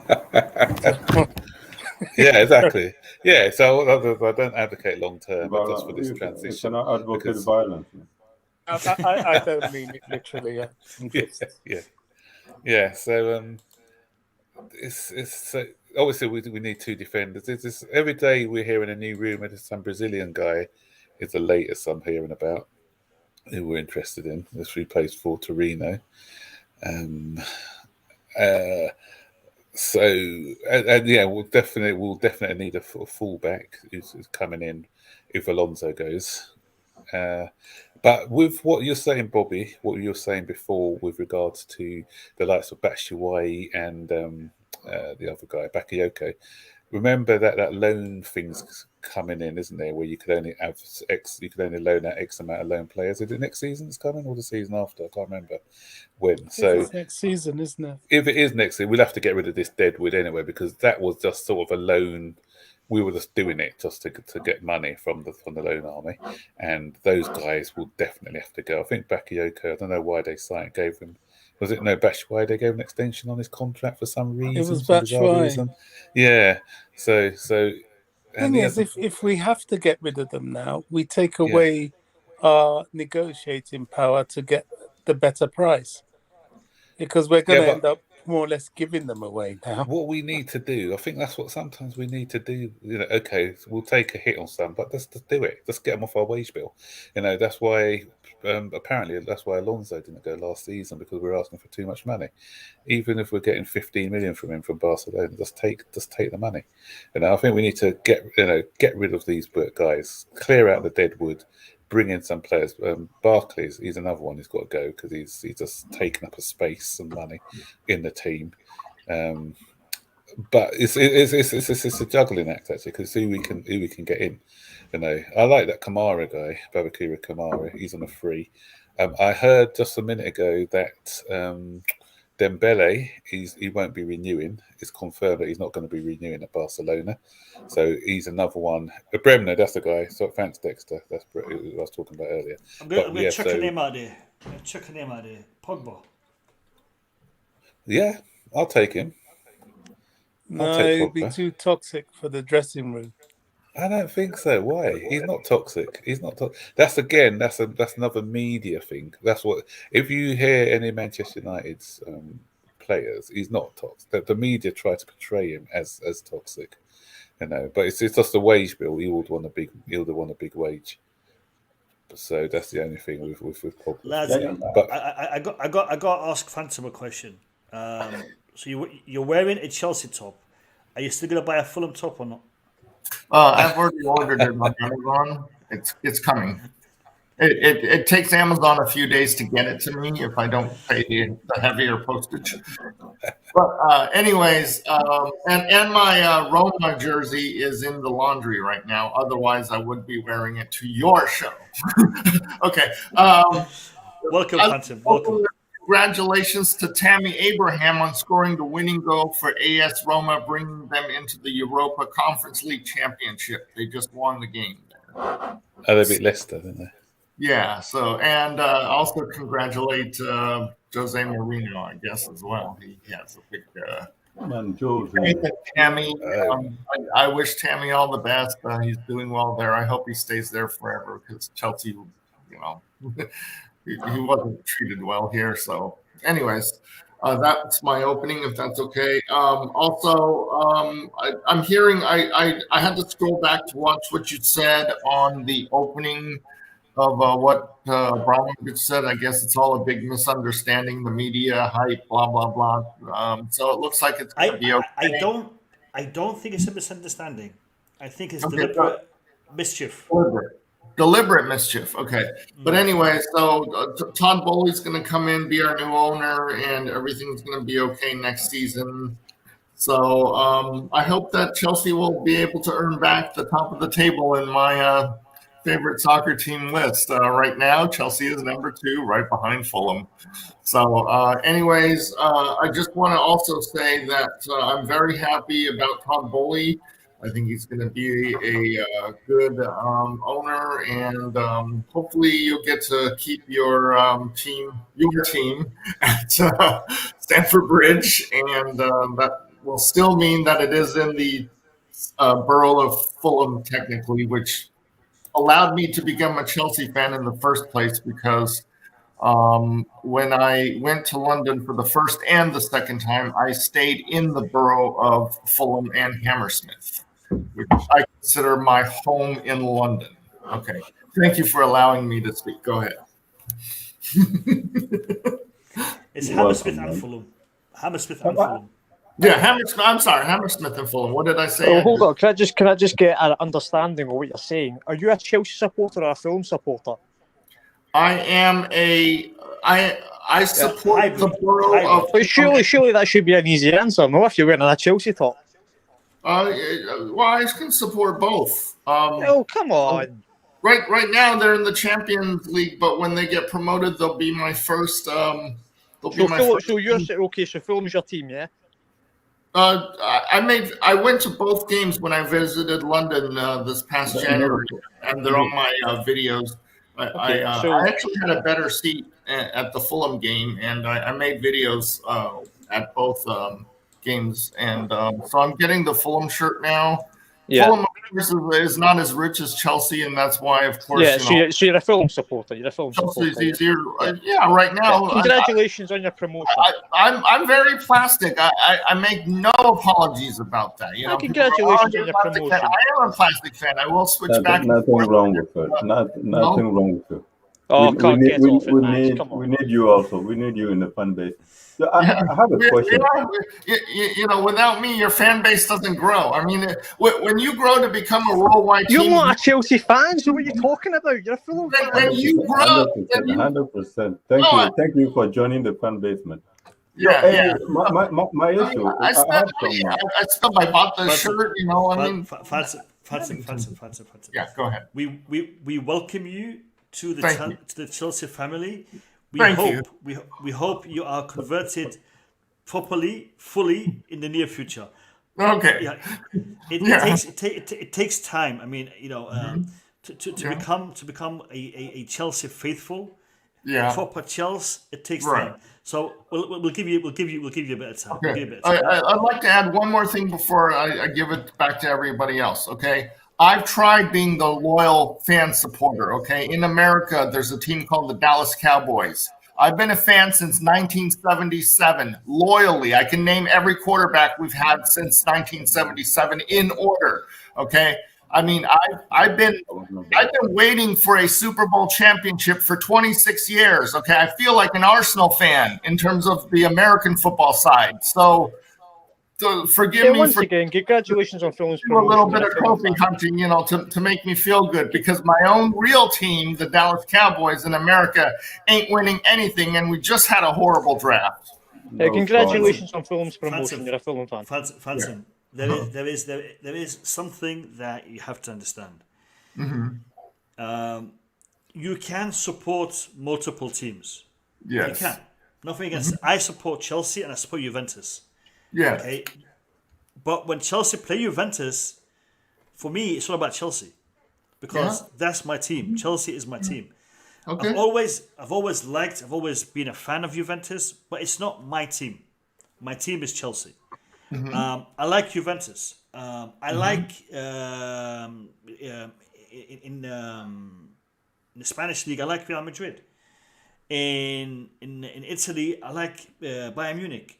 But when I say I like a particular team, doesn't mean they are my team. Chelsea is my team. Now you can, you can support. You can be a fan of other clubs, like in the same context that I just mentioned. But if you are supporting two teams In the that same are not league. only they were in the same league, they will be in the same league, and not only they are in the same league, but they're in the same city. Not only are they in the same city, they're on the same road. Right? They are neighbors. Yep. I went to both. That's a little bit. You're pushing a lot of buttons with this. So just be careful, man. You're pushing a lot of buttons with this. Well, I mean, just saying. unlike you, I'm the phantom of many topics. The percentage of people who are on my first of all, I have the longest YouTube channel. I've been around since 2012, even though I have the fewest subscribers, which is less than 300. Okay, but I have had my channel the longest. Most of them are just friends and family watching my travel videos. The percentage of fans who are Chelsea fans on my channel is this tiny compared to everybody else who are just, friends of mine. Most of my subscribers are people I know in real life, have met in real life, are my neighbors, friends, families. You can see some of my videos. One of my videos is called Happy Birthday, Steve, and I just filmed Steve's birthday because he's my neighbor. Okay, and that's why I filmed the video. It's brilliant. What's that got to do with it? that. But I don't want to I'm digress sorry too to much. sidetrack. Yeah. Yeah, so I don't want to digress too much. So I'm going to go back to Boogeyman. Oh, Boogeyman, I'm sorry. You were about to talk about Chelsea, so let's get back to that. Yeah, I hope Fulham is relegated next season, so Yes, he can Biggie. become more Chelsea fan. Anyways, let's do this. Todd Bowley and his group are going to invest 4 billion or 3-something billion to actually buy the club. That's what. So, and then we thinking about transfer market. At this point, players on the market and good players are not costing less than 60 million. So, and we talk about we need 2 center back, we need 1 good midfielder, like some physical, like Tchouaméni or maybe Pogba, and they're not coming in cheap. Even their wages, weekly wages. Pogba is free. Yeah, but the reason why I'm talking about wage. Yeah, exactly. That's why I mentioned the wages also because of the Pogba situation. Even if we pay Pogba 300 a week. If you add it up of 4 years contract, you're reaching all those 70 million pound again. So I just think those people are investing 3-something million or billion or 4 billion, and then I don't think they're going to invest a lot in the next transfer market. They will Boogie, what happened to Frank Lampard? Let me ask you this, Boogie. And this is for everyone else as well. After Boogie answers, I want to hear from you guys. Boogie, right now there is a lot of players that are on a free. I think we're actually going to see the largest number of high quality free transfers this year than ever in the past. Because I don't remember we've ever had so many good players being on a free transfer, and this year we're going to have a bunch. Do you think that Chelsea should do an overhaul, i.e., buy a couple of players that are going to be a little bit expensive, but at the same time look at the free transfer market to bolster other positions. And I'm thinking here the likes of Dembele, the likes of Dybala, the likes of Pogba. There was a defender as well that was on a free. I'm trying to remember his name. There's a couple of defenders as well. Should we be going for The guy those Kamara. and Kamala? And we should, Yeah. and should we then spend like on one or two marquee signings, i.e., Haaland, someone of that kind of ilk? If we are going to be selling Jorginho, we are going to be selling Alonso, we are going to be selling Lukaku, we're possibly going to sell Timo Werner, Pulisic, maybe Ziyech. We are going to be selling some big names. So, do you want to see a balance, or should we just focus on two or three marquee signings and that would be it? How do you think we should approach this? And I want everyone to give me their thoughts on this. The way I see this, I'm pretty sure the fact that Roman is not the owner anymore, we're going to probably change completely the way we handle our transfer market. And so I don't think Chelsea is going to go after marquee signing. Even those players you listed, Pogba, I'm not sure if Tuchel's system, Pogba can handle it. I mean, someone like Eriksen, I want to interrupt you for 1 second. Apparently, Kante is extending his contract. exactly. Can you I heard that imagine? also. Can you imagine Kante and Pogba in the heart of our midfield? That would be some next level. That would be France at their peak. Yeah, but still, the problem I see with that is we, I think we should be looking at the way Liverpool sign players. Not just because of their availability or because the person is a marquee signing, but we have to look at exactly what we need. I think Tuchel, if we look at Tuchel's system, we know we need one physical player in the midfield, and Pogba is more a distributor. It's more like Eriksen. That else Tottenham players. Yeah, he's Danish, Yeah, right? yeah, Yeah, excellent. Yeah. I think if Fabregas, even Fabregas, someone that can dispatch the ball really quick, it sees the opening before half of the people on the field sees it. So we need Jorginho is like is more focused on passing the ball around instead of looking at the opening in the opponent defense. But if Pogba, I just feel Pogba is not as focused as someone like Ericsson or someone like a Fabregas is. So if we go for Pogba, it's more because he's a market signing, and I just don't think Chelsea should be going in that direction. We should just actually take our time, find someone that actually fit Tuchel's system, and buy it. Would you And would you don't. would you would you would you think of this, Boogeyman? Koulibaly. He's got 1 year left on his contract. I will not buy Koulibaly because of his age and because of the fact that I mean, someone probably going to throw silver in my face. He's That 7 years younger than Silva. Yeah, that's what I can say. exactly, but it's two different things. Koulibaly is play more physically, and at his age, an EPL will be way too challenging for him. You could have said the same for Silva. No, no, no. Listen, I know everybody watch Silva. We watch Silva on the TV and everything, but Silva is way smarter than what we think he is. His anticipation, the way he read the game, everything is close to perfect. So he has more than just being physical. He read the game properly, and I don't think Koulibaly has those qualifications. Koulibaly does read the game well. Have you seen him play? I've seen it in the Senegal team, and yeah, as much as I Have you seen him for appreciate, Napoli? Yeah, yeah, he's good. I've seen him in Napoli also, but I don't think he's the like. Not, let me not use the word smart, but I don't think he's that quick thinking like Silva is. And if we were that age, I don't want you to be at Chelsea being on a healthy wages and not doing too much and just being over, or how do you say the physicality of the league just drawn you down. Overpowered. I don't think we need Silva. I think we should he's a invest big, in strong young. guy, Koulibaly. What's that? Massive. Koulibaly is a big, strong guy. The physicality is not going to bother him one bit. Yeah, but I don't. I just. Anyways, listen. I know people will want Koulibaly, but I just don't think he's too. I think he's too old for this league.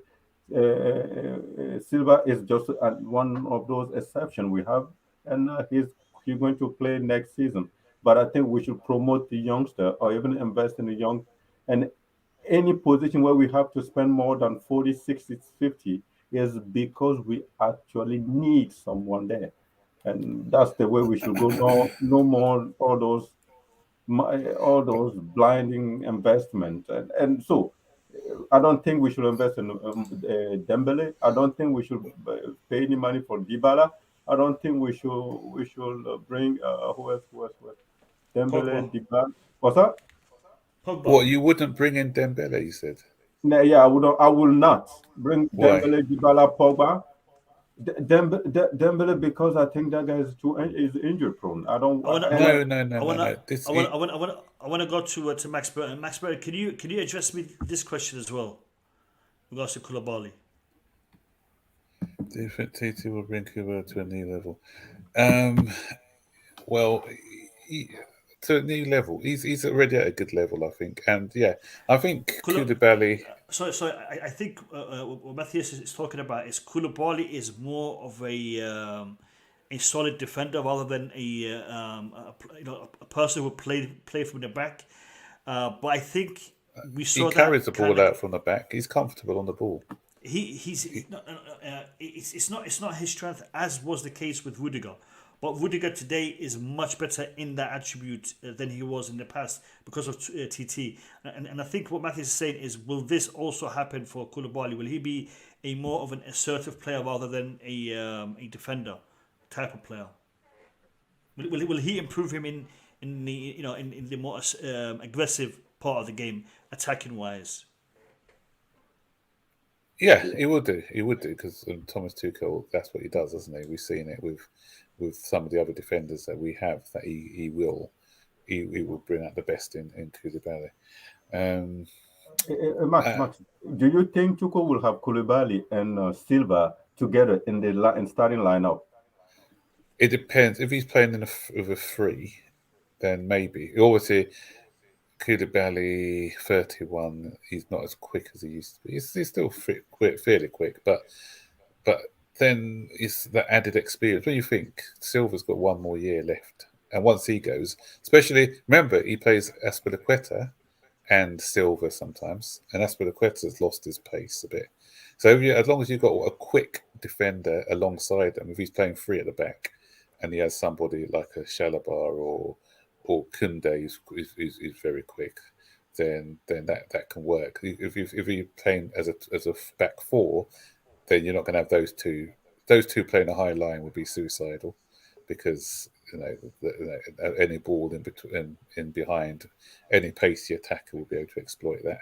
So I just feel that it depends on the formation of the team, really. All right, GNA TV just jumped in. GM, big up, welcome. How are you? How we doing, my man? How we all doing? It's been a long time since I've been on here, man. It's nice to actually come on. It's been a minute. Good, welcome back. Thanks, mate. Thank you. I see you talking on Koulibaly. Interesting stuff. What's happening on that? We started talking about Roman Abramovich, and somehow we ended up talking about Koulibaly. So it's been one of them streams, man. Yeah. There's a rumor going on that his agents offered him to us, apparently.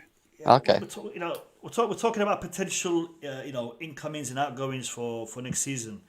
But before we continue on that, I want to get your thoughts on this whole Roman Abramovich statement, mate. So, what's your take on this whole thing? I'm kind of happy that he came out and said what he said, to be honest, because I've done streams on my own show myself saying that I do think a lot of this was smoke screens. I think it was more of a trigger for social for Chelsea fans on Twitters to react, and I think they got that. Don't get me wrong. It's not that I think what he done was the right thing to do, is what I'm trying to get at, because at the end of the day, there was a lot of build up around him wanting to supposedly pay back, want his 1.6 million debt paid back, and I just didn't see how that would work when you look at the the period of where Todd Bowley was at that point. Obviously, he'd been given exclusivity with a couple of days to go through the final stages and really get this, signed off. Why in hell would Roman Abramovich all of a sudden ask Chelsea Football Club to restructure the deal so that the 1.6 billion pounds can then now be included within, not knowing that the fact obviously that Todd Bowley and the shortlisted bidders have really come out and made it clear that they were not interested in in paying the debt themselves. They were worried about where the funds would go or what will happen with the funds. Hence why they were not interested in taking on the debt. So for me, I didn't think knowing Roman, he would do that himself. I think that he knows that he needs to sell this football club so that normal trading can resume, because we are on a dead sort of a tight line in terms of trying to get this done. I think he knows that Chelsea needs to be pulled away from the situation, and I also think that he has probably the right legal team to maybe go after the government at a later stage after the sanctions, whether when that is a year or two or whatever it is in a couple of months, have blown over, to then to fight and try and get his money. But he can't do that while having Chelsea being dragged along by the side of him, and I didn't think he would do that anyway. So his spokesman coming out today and confirming that didn't really surprise me, but I'm glad at the same time that he did do that, just to shut up the reports that we were hearing from people like the Times, which was absolutely rubbish. And in ideal, they actually got put in the mud, didn't they? Really, let's be serious. They got mudded quite badly. So, it's just all about the now. Times, the Telegraph, Athletic, There's a Goal. lot of them, and these are all what you call reputable tier one medias. Like they're meant to have, meant to know certain people within the game. That should be giving them all the info to guide them with the right knowledge and things like that. So. Yeah, there's talks about Todd Bowley being signed off tomorrow, as well, which is interesting. I think very good if the case. It's just how quick will the government move it across and then allow Todd Bowley to have full control and remove the licensing against us so that we can start sorting out contracts and then obviously looking at our summer targets as well. Yeah, yeah. No, it's been a bumpy ride. There's been a lot of fog, a lot of mist, but I think this statement has cleared up a lot of misconceptions. It was needed and it was well said, because he covered all of the areas that have been miscommunicated to the fan base, that has raised a lot of questions on legacy. So I'm glad he did it, and I'm glad he did it at this time. Let me bring in Tobago. Tobago, welcome to the show. How are you? I'm good, guys. How are you? I'm good. How are you doing? How's your family? Is everything good? Everything okay? Yeah, we are fine. We are fine now. Brilliant. Fantastic, Tobago. Fantastic. Good to hear that. Tobago, give me your thoughts on this whole situation with Roman Abramovich.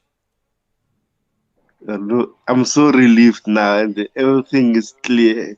We've been hearing sort of stories from the media lying to us, and then now Roman cleared everything. We are good to go now. Hopefully, the process will go through before the deadline. Yeah, hopefully it will. And as been reported, it should take days for it to be finalized. Hopefully tomorrow, if not, early doors next week. Um, I think the whole situation is about to wrap up, and this is why we started to discuss the summer transfer window, because we're looking forward to potentially some changes. And Jim, this is when you came in. We were talking about potential players out, potential players in, and Koulibaly was one of the names that we were discussing. And I'm going to address the question again to the whole panel, and whoever wants to jump in, go right ahead. In respect to players out and players in, keeping in mind there's a big chunk of players who are on a free. Who do you think are likely to be coming in, and who are likely to be going out? And I'm not talking about who you want to see coming in and who you want to see coming out, but who do you think is likely to happen? Can I ask a question regarding one player? Someone said that Alonso is leaving. Is that confirmed? Potentially leaving. God willing, it's confirmed. God willing, it's confirmed. Whoa. Inshallah. Okay. Inshallah. He's been our backbone on that left side because Chilwell was injured and Alonso's been imagine this season without Alonso. Thank you to Alonso for filling in. Thank you for your service. But we have a transfer window now. We can find a good backup to Chilwell. So Alonso, he's done a fantastic job over the years. He's scored some great goals, but unfortunately, Alonso, his level today is not the level that we want to see Chelsea at moving forward. At the time when he was in the club, when he was doing his business, he had some good times with us, and we thank him for his service. And he won some big trophies while he's been here at Chelsea. So he should be happy with that. And we wish him all the best. I really wish him all the best. Do you really, Mo? Do you really wish him all the best? I do. I do. Of course you do. Yeah. I wish him all the best. But if he stays, we're gonna have issues. But no, I'm joking. I truly wish him all the best. And I think his time at Chelsea, he did some good stuff. He did some bad stuff. He did a lot of bad stuff. So that is why I'm looking forward to having a better backup to Ben Chilwell. And guys, keep in mind, Ben Chilwell has been out for a long time. His injury is serious. So when he's coming back, he's not going to come back to the same standard that we had when before he was injured. So we are going to have a very good player to rotate with him until he gets back to his his normal self, his normal form. So we are going to have to seriously look at a very, very good left back. So let me get your thoughts, lads. Let me come in, Ramil. If it's all right for me to come in, I'll come in. Yeah. Go ahead. Yeah. First of all, look, we know he's going to be top Bowley when he comes. So all I want him to do is back Tuchel, and I'm sure Tuchel knows, the players he wants out. Nick, Barkley, I'm gonna have to stop you for 1 second. Yeah. Tuchel is not the manager. Tuchel is the first team coach. Therefore, he has a say in the kind of players he wants, the position he wants. He can also suggest a few players, but I think it's gonna be other people who are gonna make that decision. And if we don't get a shuffle up top as well, we may find ourselves in a similar situation that we have in the past. And you all know who I'm referring to. So hopefully that is also addressed. Oh, yeah, I know what you're saying. I'm just saying, they should back him and get the players he wants. But, what I heard from Bowley, that's what he wants to do. He admires Tuchel a lot. So, I'm sure they're going to find a good agreement with that. And, first of all, we have to get rid of the players. There's so many players there, like who was saying, someone was saying before, on silly wages and doing actually nothing apart from training. We have to get rid of Barkley, Batshuayi, all this lot. There's a lot. And I think we shouldn't rush to, go and get big major signings. Apart from one, we need, I think we might, I just hope they go and get a top-class, world-class striker, as Lukaku looks like his game, and put the money, the wages that Lukaku gets onto this player, which I keep saying, I want to see Lewandowski play with Havertz and whoever else does, with the young. What do we aim higher? What do we aim higher? What do we want to see Erling Haaland? Why? I mean, because Haaland's going to City, Mo. You know that. Who says he's going to? Who says he's going to City? I mean, it's more or less the same person that Alonso is leaving, right? City are going to offer the silly money. Is it the same person? Is it the same person who said the woman Abramovich wants £500 million? No, yeah, that's different. No, I'm just saying he's not. It's going to be silly money. I don't think that we're going to get Haaland. But Lewandowski, for me, is 100 times better than Haaland. I know he's young, but he's not proven. I don't know who's laughing. Nick, Me, hold on, I'm hold on. laughing. Wait, You always laugh, no. Chris. Hold on. You Nick, always do Nick, that, Nick, don't you? Nick, No, Nick, I'm Nick. not. No, He's a listen to me. fucking idiot. So fuck off. You fucking idiot, man. There you go. Yeah, show themselves. Yeah, off. you like doing that, don't you? You Nick. fuck. Yeah. What just happened? I don't That's what he's know. like. I don't know. He just lost control. I mean. Okay. For a person. No, hold on. Listen, guys. I'm gonna say this live on air because I'm fed up. If anyone sends me a message telling me to bring Nick back on the stream, I will block you from my channel. End of. The amount of times he's come on my stream and the amount of times he's disrespected the panel, the people in the chat, and I've forgiven him and I've given him chance after chance after chance. And I've done that not because of him.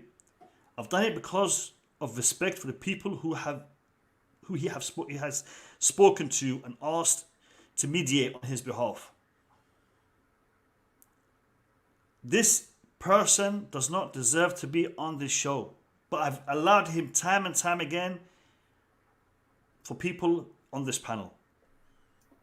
So I'm asking you, do not mediate and do not interfere. Nick Blue does not come on the Blue Lounge again. Swearing on my channel. Okay, well, can I just jump on the question before I was disrespecting me? Let's just get it back on track. No. Someone else, please. Come on. No, what? No, let him talk. Let him talk. Why? Yeah. First of all, Boogeyman, I'll put you up on your corner about Koulibaly. You're saying he's too old. Okay, so who's your solution to come in then? Because I'm hearing people say... Hold on, I just want to ask the question, first of all. I mean, I'm hearing people say they wouldn't take this player, they wouldn't take that player, they wouldn't take that player. Well, let's face it, beggars can't be choosers, mate. And I'm hearing people say they wouldn't take it, but they're not coming up with solutions. So I'll ask you a question, Boogie. If you're not going to be willing to take Koulibaly and you're not so keen on Koundé, who are you keen on? I'm not keen on Koulibaly because he's too old. I don't want to have He's 31. He's not a pensioner, is he? Yeah, he's too old for EPL. I don't want to have Koulibaly. Listen, I don't want to have Koulibaly. Do you guys remember a player called Can I finish answering the question? Thiago Silva, Thiago Silva. I don't want to have Thiago Silva in the middle, Koulibaly playing on the left side or on the right side of Thiago Silva. I just think that is way too slow defensive lineup. That's my point. Koulibaly may be physical, whatever you want to. Have you ever seen how much run is Aspilicueta and Rudiger does? I don't think Koulibaly is able to do that on an EPL. Aspilicueta is the same age as Koulibaly, though. Yeah. Who's that? Aspilicueta is the same age as Koulibaly. Yeah, but it's just no, but would he improve our defense? Can I finish? What's his name again? No. Chris. Aspilicueta been doing that for how many seasons now? It's a muscle memory. He's doing that all the time. Don't bring Koulibaly 31 to EPL from Serie A, where everything is tactically sound, where you don't have to move too much. 1 or 2 times you have to carry the ball all the way to the other half. 1 or 2 times you have to run and tackle. EPL is not like that. You just have to do every 2 minutes. And I just don't think Koulibaly can be exactly where Thiago Silva is. Then Thiago Silva see on the bench. But having Silva, who has been playing most of our game, and having Koulibaly, which by Silva, I just think it's become way too slow for us. We just don't need slow defender. That's what I'm saying. Can I come in? Right. What? Listen. You said they'll play together for us, for instance. Well, you got to remember, Silva is a year older next season.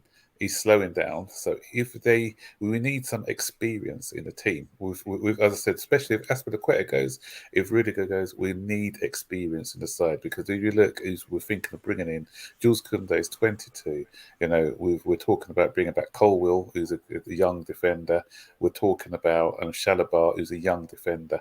So what you do, you probably they don't play in the same side they'll alternate. So you've got a bit of experience to play alongside the younger players. So I think there's room for both of them, but not together, if you know what I mean. Unless we're playing as a free, where we can have somebody with a bit of pace in the middle, like I mentioned earlier. Max, then I will ask you this: Koulibaly is not coming cheap. He's going to have a big wages, right? He will do, because his agent's talking about So do you 30 think million euro. 30 million exactly? euros is that's So not do that's fine. That's reasonable. no, I don't That's think what it's that 20 much. odd. That's 20 odd million pounds for someone of his. Remember, he was one of the best central defenders in the world. How old is Van Dijk? Van Dijk is 31. 29. 31. But he's But too he's slow been for the in Premier EPL League, for how apparently. long now? And he's And he had playing a as bad a injury. center. Oh no, Liverpool does not play three at the back. They play four at the back, right? They play four at the back, yeah. They play four at the back. Okay. Anyways, my point is this: why do we have to bring a defender on a high wages in the middle, where we all know where Chelsea need investment, from the midfield to We the do attack? need investment in the defence, because we're losing It's two, a potentially three priority. defenders. So we do need investment in defence. Yeah, why don't we If bring a Rudiger younger wasn't one? going, then Koulibaly wouldn't We need be investment spoke everywhere. about as an option. We need investment. But we do need investment everywhere. But That's with the two thing. defenders, But potentially three going, then yeah. well, the thing is that unfortunately, out of the circumstances that we find ourselves in with Christensen and Rudiger leaving, it's kind of forced our hands to have to look at that area. Now, Jules Koundé for me is as certain he has to come in and cover that area. The Koulibaly thing's an interesting one, because I have watched him, and I agree in terms of the experience element. I think we missed that massively. I do slightly agree with Biggie Man at the same time as well. The only thing that worries me is with Koulibaly is there's two things. The one thing to his game that I don't think he's particularly great at is his distribution. He can play the ball out, and he plays in a Napoli team where they do play for out from the back, but he's made many mistakes from the back, which have led to errors into goals. And I just feel that could be a problem in the way that we play under Tuchel, because we do ask our defenders to pretty much, build up our plays quickly, transition quickly from the back. And, look, he's got the experience. The wage does worry me a little bit as well. If we can't get him on the books for at least 150 a week, if he's demanding like 200 a week, just say, for example, at 31, which I don't think Chelsea would agree to, but if he was and we accepted that, I would throw question marks against it, because, we offered Rudiger 225, 30, all right, you turned it down. Christensen left for 140. We gave him 140, didn't even want that. So, I don't know. I feel we do need to look for the future, and looking for the future does mean that we've got to start looking at bringing in young talent. But at the same time, it's important that you balance it out with the experience. So I'm stuck in between a hard place here, where I think we do kind of need to have that Koulibaly-esque experience, but at the same time, I don't know. It's a hard one, because I think Jem, it's what you're saying is right, the Jem. issue. Sorry, the issue here is this. Spot on, Jem, with your analysis in respect to Koulibaly. The issue I have with him is more of the fact that he will be a short-term fix rather than a long-term investment. And right now, with the position we're in, I think we should be looking at long-term investments, because we need to reshuffle the pack. We have players that we're trying to get rid of, and we have players that we're trying to bring in. And I have a feeling, I mean, I could be wrong here, but I have a feeling that this window, the new owners will be likely to inject more money than potentially the next couple of windows. Because this is, them trying to make a statement, trying to win over the fans, and trying to show how much they care. So this window, they will be likely to spend. However, in the future, it might not be as forthcoming as it is now. So when we come to buy players, we need to look at the long term aspect. Koulibaly will come in for a couple of seasons, give us a very, very solid performance, but then after that, he will be declining. He might be another Silva, another a great player, but even Silva doesn't have a full season in his legs. He could play a good chunk, but you need to rotate. So Koulibaly will be like that in a couple of years. So we need to balance it out. I think we need to find a long-term solution. I think we need to look at the likes of Koundé and players of that ilk, where they are able to come in and give us a good 5, 6, 7 years potentially within the team. And this is not only for the defense. This is for all the positions we're looking at: the midfield, the attack. I think we need to look at the long term rather than just short term fixes. Enough has been done when it comes to short term fixes. Lukaku, is an example of that. And I want to go back to something that was said earlier in the stream, comparing Lewandowski with Erling Haaland. Lewandowski is a fantastic player, but another short term fix, because you don't want a player to come in for 1 season, 2 seasons, then you're going to have to look for another replacement. I think we need to find a way where we can address the position of the club for the long term. And with a new owner, let's do this. Let's make the start this season, this transfer window. This is our opportunity. Max, I apologize for interrupting you. That's fine. Okay. What Jem was saying is a good point. For me, it's all about. And Boogie to a I get your point. It all depends on what wages. If he's asking for silly wages, then I'll say stay clear. But if he's asking for reasonable wages, then it's a sort of punt worth investing in. And I say, okay, you mentioned short term fix there, Mo. But the thing is, if he gives us 3 years, then for me that's good, because what you think? What I'm saying is our defense is quite young. We got so by the time he comes in for 2 or 3 years, gives 2 or 3 years, then you've got the likes of what's his name? Koundé's 22, I think. He'll be 26 by then. Chalobah will be 26, 27, and then Colwell will be 25 or whatever. So these guys are maturing. As you know, with central defenders, they sort of peak at 27, 28. If you look at Van Dijk, he was playing for the likes of Celtic and Southampton until he was 27, 28. And so they peak a bit older, just like goalkeepers, because you need a bit of pace, but you don't need blinding pace like an attacker. If you lose your pace, you're not potent. So with defenders, you gain a little bit more experience, like you see with Silva, with his positioning and his sixth sense of knowing where to position himself. Terry wasn't the quickest, but he was again somebody who knew how to take up the right positions on the field. As younger defenders, they rely more a bit on their raw pace, etc., and then they grow into that position. So having Silva already at the club, they're obviously learning a lot from Silva. If you have another experienced defender who they can learn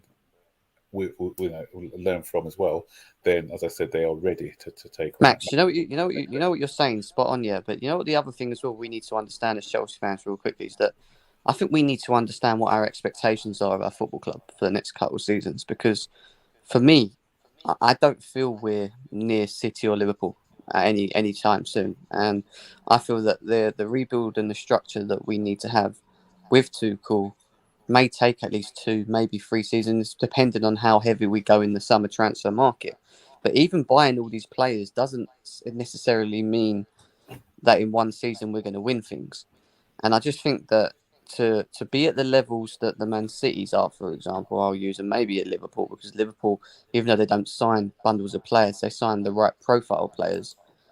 That is something that I think we have to do moving forward as a club, is try and find the right profile players with Tuchel to allow us to be more more versatile in the way that he likes to play, because we know that he don't like to stick to 1 or 2 systems. He likes to mix it around. So he's going to need, what I'm trying to get is for what he wants to do and where I think we want to be with the energy and the way that we need to play.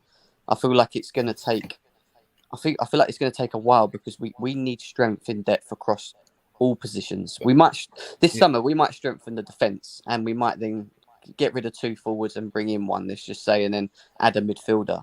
That's a great window, don't get me wrong. And the 11 that play could be potentially pretty strong and could go up against the Man City, Liverpool. But in terms of the 38-game long run in the Premier League, is it enough to be able to challenge that, in them tough periods like December that we've been through and we struggled because we didn't have the squad depth? That's the difference. Do you know what I mean? So that's the main. You make a good point. The thing is, I'm happy to go with who Tuchel wants. At the end of the day, he wants players in his who fit his profile and his style of play. Just like Klopp just brought in players who fit like a glove. You've seen it with what's his name, Diaz. He was tailor made for Liverpool, wasn't he? He's come in straight away, hit the ground running. So Tuchel has assessed the squad. He knows who's not good enough, who doesn't fit into the way he wants to play. Even earlier today, I'm not sure if you guys saw the article with Lukaku, where he said that he didn't realise he had to do so much running and pressing. He's exhausted by the time the ball gets to him. Surely he should have done his own work. And as I could see, Julius is on here as well.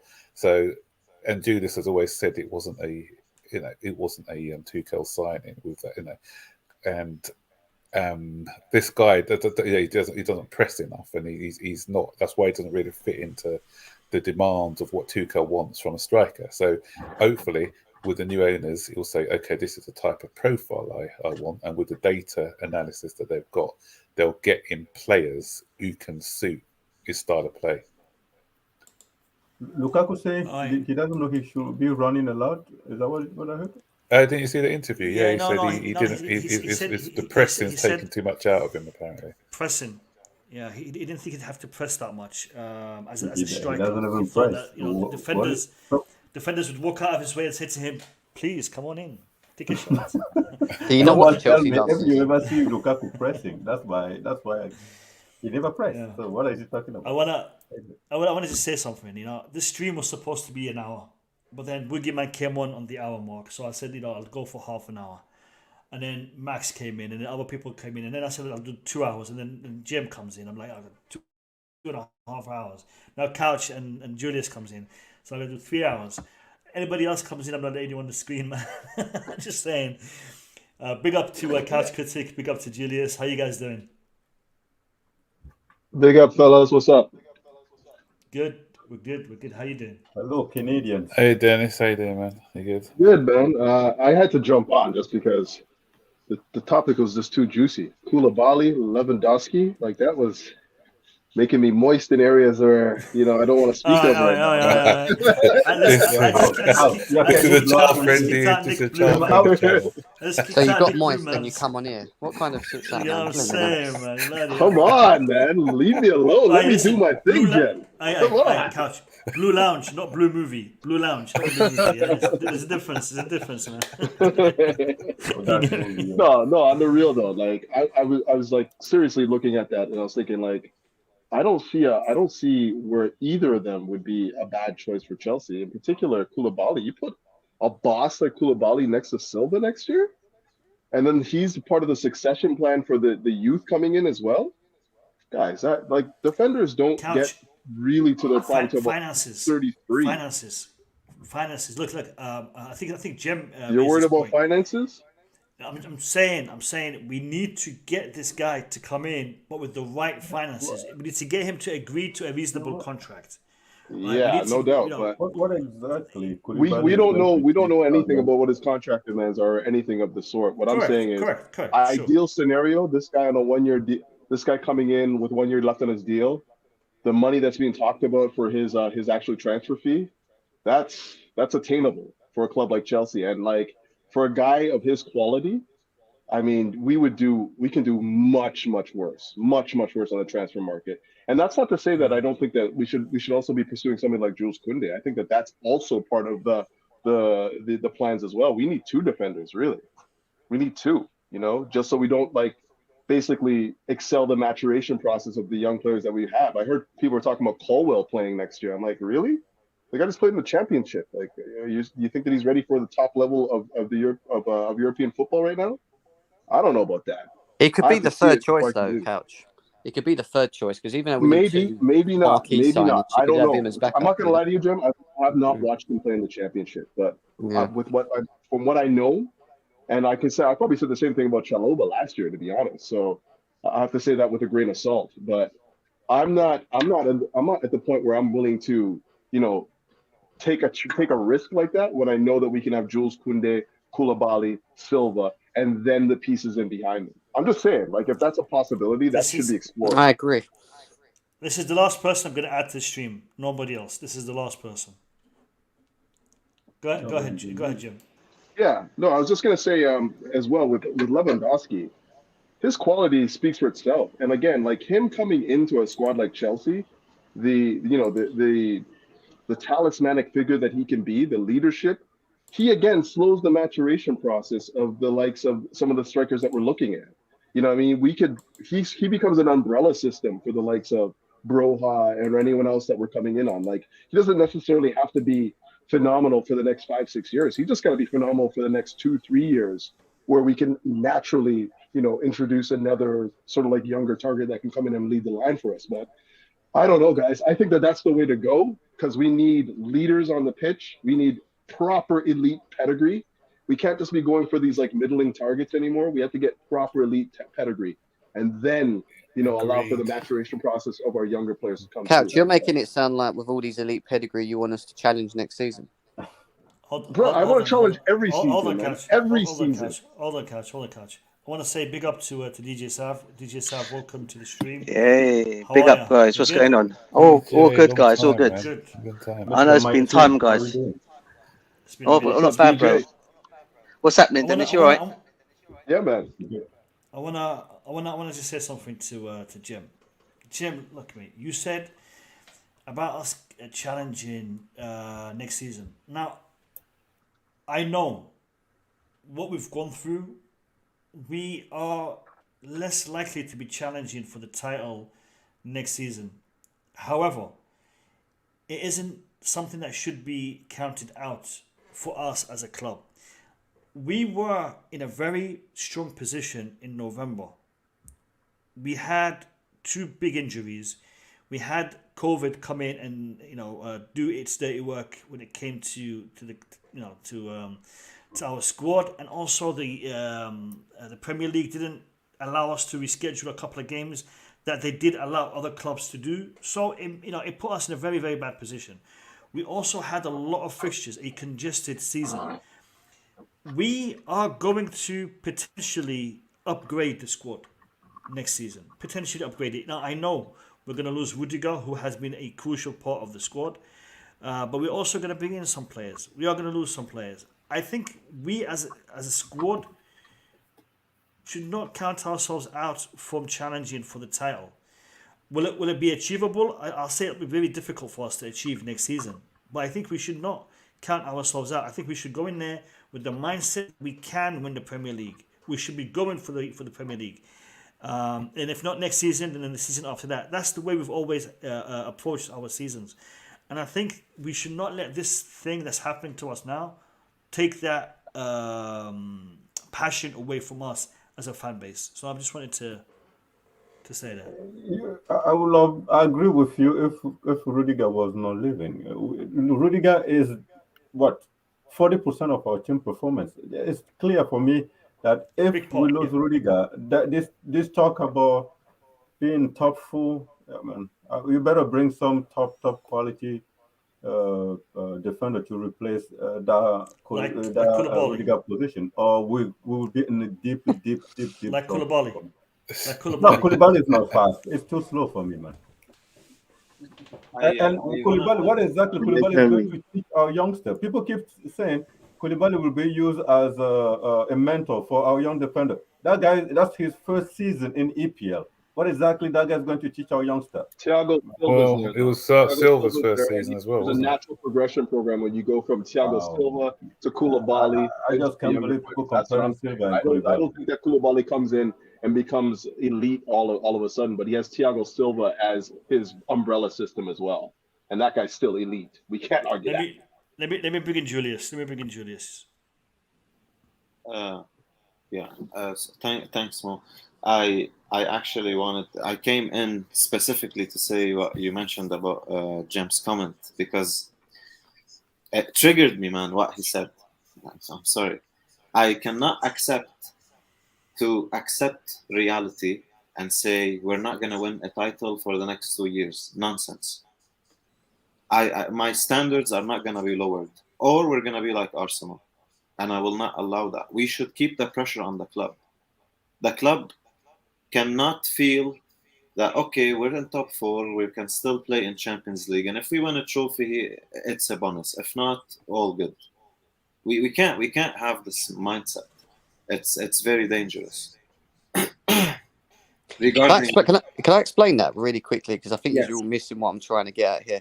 When I talk about not being able to challenge, we're a football club that's always been in and around, not in every season, but always been at the beginning of the season's been tagged to be up there, or at least be in and around the mix of it all, which is fine. But I think we're coming into a crucial period for the first time in 20 years, where if I look at that squad, I can tell you, this is just my personal opinion, obviously we've all got different opinions, that I would probably say that 3/4 of them players in the team should probably be leaving. And I actually think that there's probably more players that should be leaving than it should actually be staying currently right now.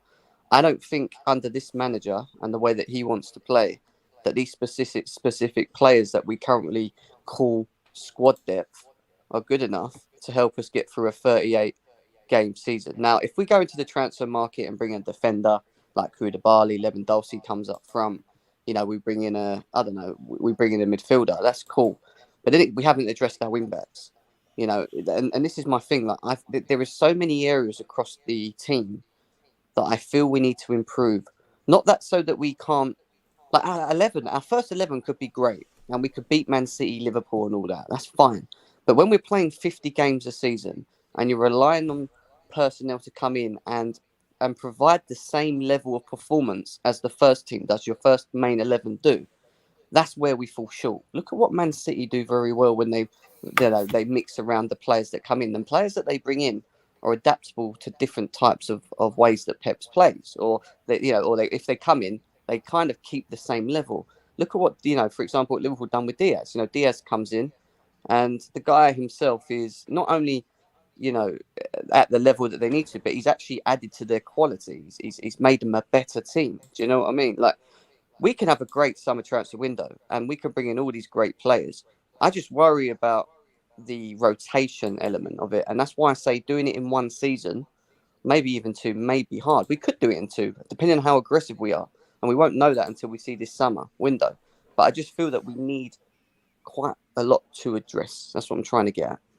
No doubt, but I don't think the ambition should change, though. Like, as much as I agree with you, I think that there's going to be I agree. of overhauling, right? I'm just being so, realistic. Like, when you look at it, and we have to rely on our staff. Like, let's be honest here. There has to be some sort of the players that we have in the squad right now, the ones that are somewhat bubble, we have to rely on the staff to develop these players. It can't just be go into the transfer window every time. There has to be some sort of progression within our club naturally, right?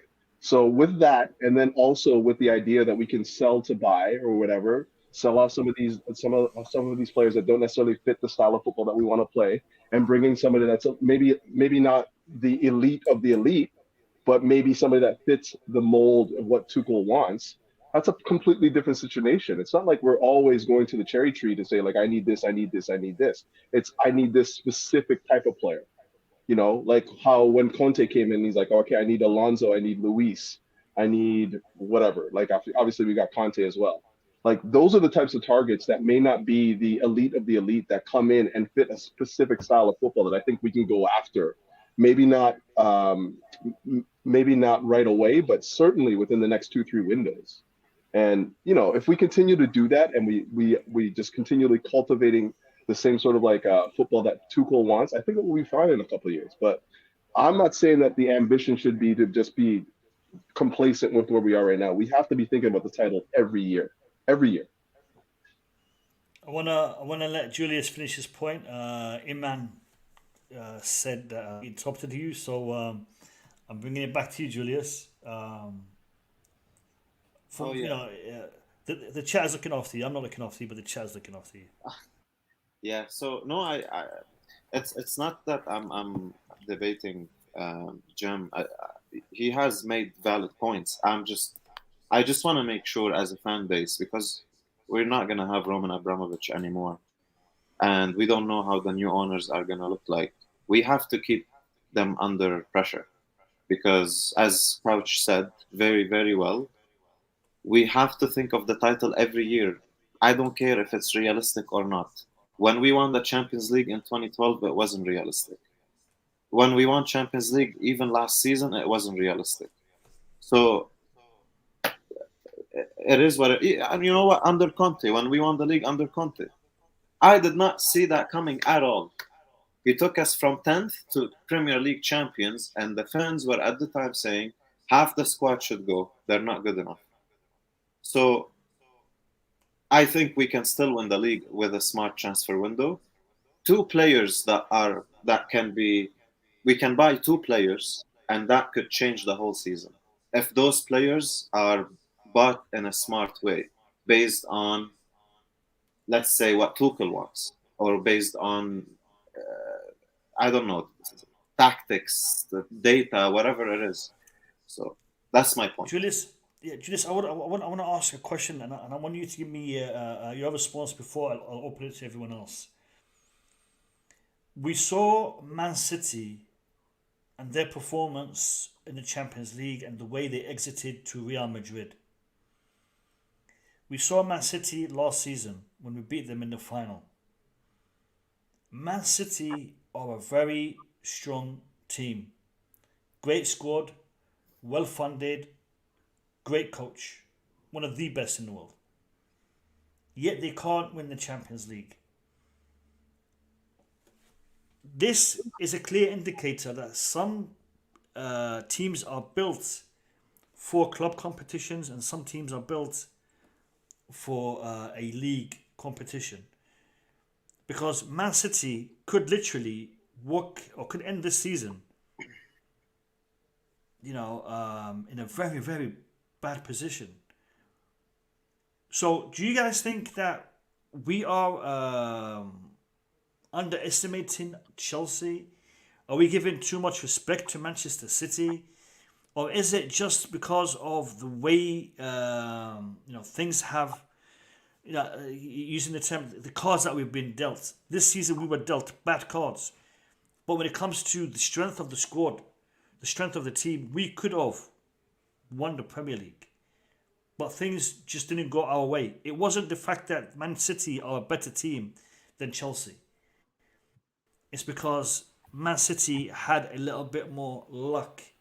Or is it, that they are a better team? Because the fact that Chelsea has beaten them and has played better than them when it comes to club competitions and specifically the Champions League over the past decade shows something. Or does it show nothing? I don't know. I want to get your thoughts. I'm just thinking out loud here. So let me hear your thoughts on this, guys. We are a good cup team. And I said Julius first, but oh, sorry. Go on, Julius. You go first, and I'll come after. No worries. Yeah. So, I disagree with you more on a couple of points because I didn't make a statement. I asked questions. Oh yeah. So I don't know what you disagree with. I'm just asking questions. I mean, yeah, you're right. You actually ask questions. So I disagree with the part of if they are a better team. It's a complicated question to answer. So for me, the starting 11 when we don't have injuries is as good as it gets. We could, of course, everything can be improved. But if you look at the context of the season, let's just think of if Lukaku was, let's say, was scoring goals as we expected him to do, right? We could have been challenging for the title. If we didn't have 7 injuries at the same time from the first team, sanctions, Lukaku interview, which caused drama. This season has been mad. There are so many factors that jeopardized our season. Among them, we signed a world-class striker that didn't perform, cost so much money, a lot of injuries, a lot of politics, and disturbances within the squad. So, in my opinion, we're not that far from City and Liverpool. This is where I disagreed with. It's gonna take us a year or two or whatever, because we're not that far. If you want to also analyze Man City this season, I can't recall a game where Chelsea, for example, was given a win as a gift by the referees. Look at City's game versus Arsenal couple weeks ago. As much as I hate Arsenal, they were robbed in plain sight from that game. And since that game, City has not played very well, neither in the league or the Champions League. They have many times scrapped wins by either wrong refereeing or luck, pure luck. So, in my opinion, actually, we are closer than what we think to actually win a Premier League. And that's why I was frustrated last summer when I saw that we did not buy the players we needed. Because I really believe we are so close, we just have to get it right, and we did it. I want this summer to get it right. Because if we get it right this summer, and we sign 1-2 players, man, I'm not asking for 10 players. That's all it takes. Two very good players that are going to be efficient to the system. I promise you we're going to win the league next season. As simple as that. All right, I'll go next. As I said, the last couple of years, 2 or 3 years, I think we are a good cup team, but we haven't been great in the league. You mentioned the fact that we won the Champions League and Manchester City haven't, but if you look when 2005-06 when Liverpool won the league that year, I mean the Champions League, when we won the league, we were by far a better team than Liverpool. On our day, we can beat anyone, as Julius rightly said, because if you look at our performance in the Bernabeu, if you look at all the times we've played Liverpool this season, we haven't looked out of place, and everyone's talking about them as being the best team since sliced bread. And if anything, I think we were the better team with 10 men at Anfield. We were arguably the better team in the second half that when we drew 2-2, and I think we had the better chances in the League Cup against them as well. This season, Man City outclassed us. We didn't perform well. We let ourselves down against them, but. Where we lack, as Julius again rightly said, our first 11 can compete with anybody, but this beyond our first 11, when you look at the rest of the depth of our squad, there's lacking. If James goes out of the side, there's no one on that right hand side to replace him. Likewise, Ben Chilwell, who we've missed. And there's certain deficiencies within our that sort of midfield area. Don't know what's wrong with the attack, why they can't.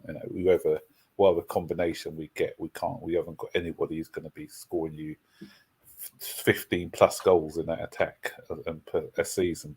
So with a bit of fine tuning, we can compete with the rest of the teams out there. So this window is going to be a very important window to see we can bring in. So we can bring in some decent quality. Then there's no reason why we can't compete. And we still got one of the top 3 managers in the league, and that's the important thing as well. So we've got a manager who knows how to win stuff. Next year is going to be different because it's a World Cup year, so I think it's going to be a funny season next year anyway because of the way the World Cup falls halfway through the season. Liverpool are going to be in the same position as we were this season, in that if they, obviously, I'm preempting that they win the World Cup, win the Champions League. Hope they don't. But if they do win the Champions League, they'll be playing in the World Club Cup. So they're going to be having that inconvenience as well halfway through the season. And I said it at the beginning of this season, and I'm going to say it now, before the season's over. A lot depends on injuries. We saw what happened when Liverpool's defence was decimated last season. They couldn't cope. And really, they should have finished 4th or even outside of the top 4 last season. We kind of blew it in the last couple of games. And who was it? Leicester. If us and Leicester didn't implode, then Liverpool would have been nowhere near that top 4 last season. And Man City. If Man City get a couple of injuries to key players, Liverpool get a couple of injuries to key players next season. We stay relatively injury free, and we have a fit and healthy squad. Then we can win the league next season. So I don't think there's a great deal in it between the sides, but it's tiredness and injuries and everything else has taken its toll this season on the squad. So smart buys, then I think we'll be up there challenging for the top honours. Yep. I agree with some stuff you just said, and I just think since the beginning of this season, especially, I think before the COVID, we were still top of the league, right? If I remember. November. We were top of the league until Chilwell's injury. We're 4 points ahead. Correct. And then after Chilwell's injury, that's when it all fell apart. Yes, and it's difficult to actually judge this season. My frustration sometimes with our management, especially Chuko, is the fact that he didn't manage to get us our starting 11. Everybody keeps saying our first 11 can easily match up Liverpool first 11 and Manchester City first 11.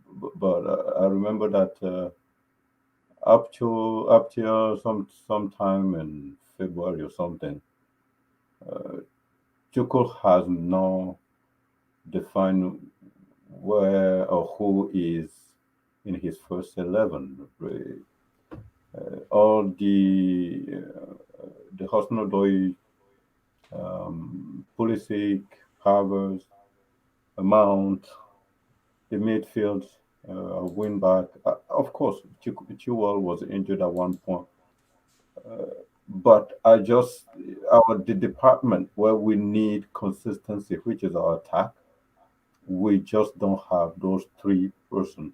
We don't have the starting 11 in that position. And I think at one point it cost us because those key thinking, even if I don't score this, I will have another chance tomorrow. And I don't really have to fight that much because everybody here agreed on the fact that Hosni Odoi has a lot of talent, but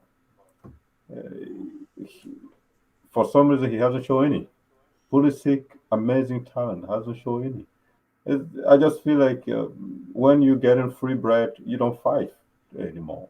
So hopefully next season, Tuchel will in the early stage define properly what is his starting 11, and anybody want to move someone from that position has to take his chance and then replace the gap. But because Liverpool, we know who are in their starting 11. Manchester City, we know who are in their starting 11. Only Chelsea.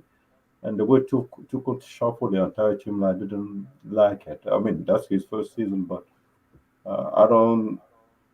He need to figure that out, and so we can have some consistency. Player can, so at least certain player can know how to play with each other, and not all those.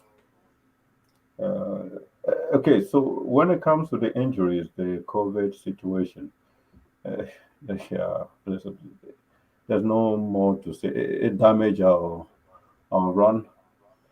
But let's not forget that this Chelsea will spend tons of money on Lukaku, and for some reason we're not performing, and for some reason Tuchel keep putting Lukaku up front to lead our attack.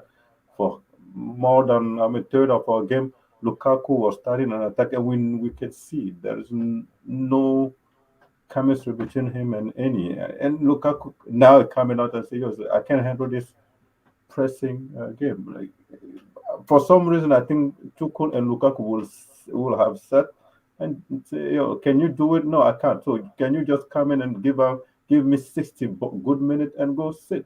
Or can I just start it and you come in give me 30 minutes? They're professional.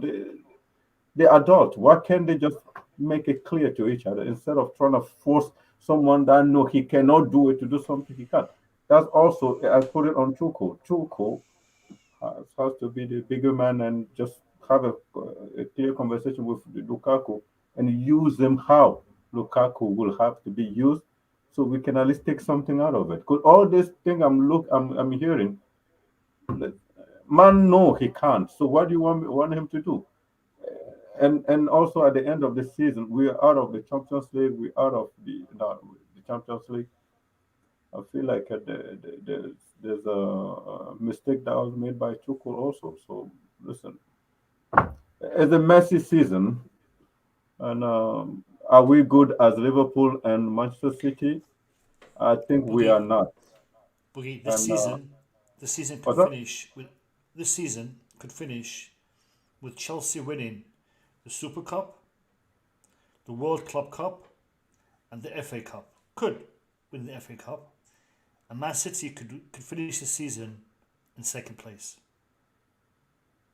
Yeah, Nothing. listen, I will always compare Chelsea to who win more. Like, so even if Manchester City end up being second and not winning anything, I'm not going to compare Chelsea with Manchester City. I will compare that directly to Liverpool. That's what Chelsea is about. We always compare ourselves to the top one, who is winning more than us.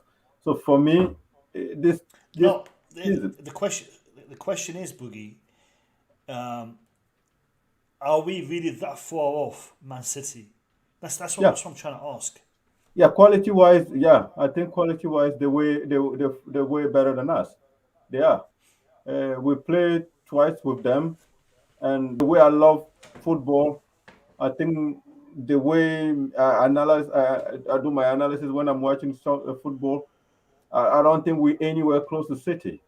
Uh, the possession game that we play, we have no possession against just City. Uh, our transition, they press better. We lost more ball than ever, and they create more chances. If you remember that game, even Tuchel said, "I made a mistake. The first leg against City, it's like, yeah, I was way too defensive. The second leg is like every time we have the ball in transition, we give it to Lukaku. Lukaku is losing the ball, or we didn't manage to take the transition. We're not fast enough. So in both games, City were better than us. At least this season, this City was better than us. The way I watch football, the way I perceive football game that should be played, City were better than us in both time we played them. So when it comes to Liverpool, we actually play at the same level as Liverpool because every time we put Kovacic and Kante, the energy level is something completely different. So I think Liverpool we match them, but they're lucky enough with all those referees help they I have. think I think Liverpool are at a higher standard as a club than Chelsea are today. Man Yeah, City, I think Man City. I think we are closer to Man City than we are to Liverpool. no. Sorry, how do you mean that, Mo? I'm trying to figure out what you mean by And that. Yeah, I disagree. In I go terms of the other like way. football? in regards to the way the club is run, the way that it's run, the way that it's achieving, Oh, yeah, I would the way probably that it's agree. driving success. I I would don't. agree with You that. see, I think if you look at the squad and the players that Liverpool have and City have, I think on paper City are better, in regards to the players they have, the quality that they have, the way that the club is run. I think Klopp is running his squad better than Pep is running his squad. So that's one aspect. I think the way that the contracts have been set up is better. The way that the club is handled financially is better. I think we should be looking to emulate Liverpool in that aspect more than City, because City and Chelsea are very similar in regards to the way we spend, the way that we handle our Oh, business. that's what you said. Good. That's what you meant. Yeah, yeah, yeah, yeah. Yeah, that's what I meant. I'm, Yeah. not- I'm just me. I'm talking about the quality of the team itself, like the players and the way they play. I just think Chelsea is better than us, and I think Liverpool. In fact, every time we play Liverpool, it's hard for me to see that they're that better. They have two or three deadly strikers, yeah, but other than that, we We were play better right. than Liverpool, Boogeyman, in both games. They were so lucky that they did not lose. So lucky. And, Three and, games, three games. No, I and don't think we're better than Liverpool. I just not think better, but we like you're the way you're describing Chelsea is as if we are this mid-table squad. The thing I don't is, think we're miles off it. I don't think we're miles off it. I'll just say that. yeah, we're not. The thing is, Liverpool lost Van Dijk. I think when did this last year or the year before? I can't Yeah, remember. last season, yeah. What happened? They did not do anything. They were nowhere near the level they are the now. last time we played They had Liverpool, 7 injuries from the first team, plus all the politics and the drama going on around the club. I promise you, if City and Liverpool have the crisis we had this season, they would know. They probably Liverpool would probably not even finish top 4. As how we are ruthless. I actually disagree with that. Oh, trust me. No. Julius is right. As I said before, they just about finished in the top 4 a couple of seasons ago when they had a crisis, an energy crisis. Had it not been for us and Leicester, they would have finished outside the top 4.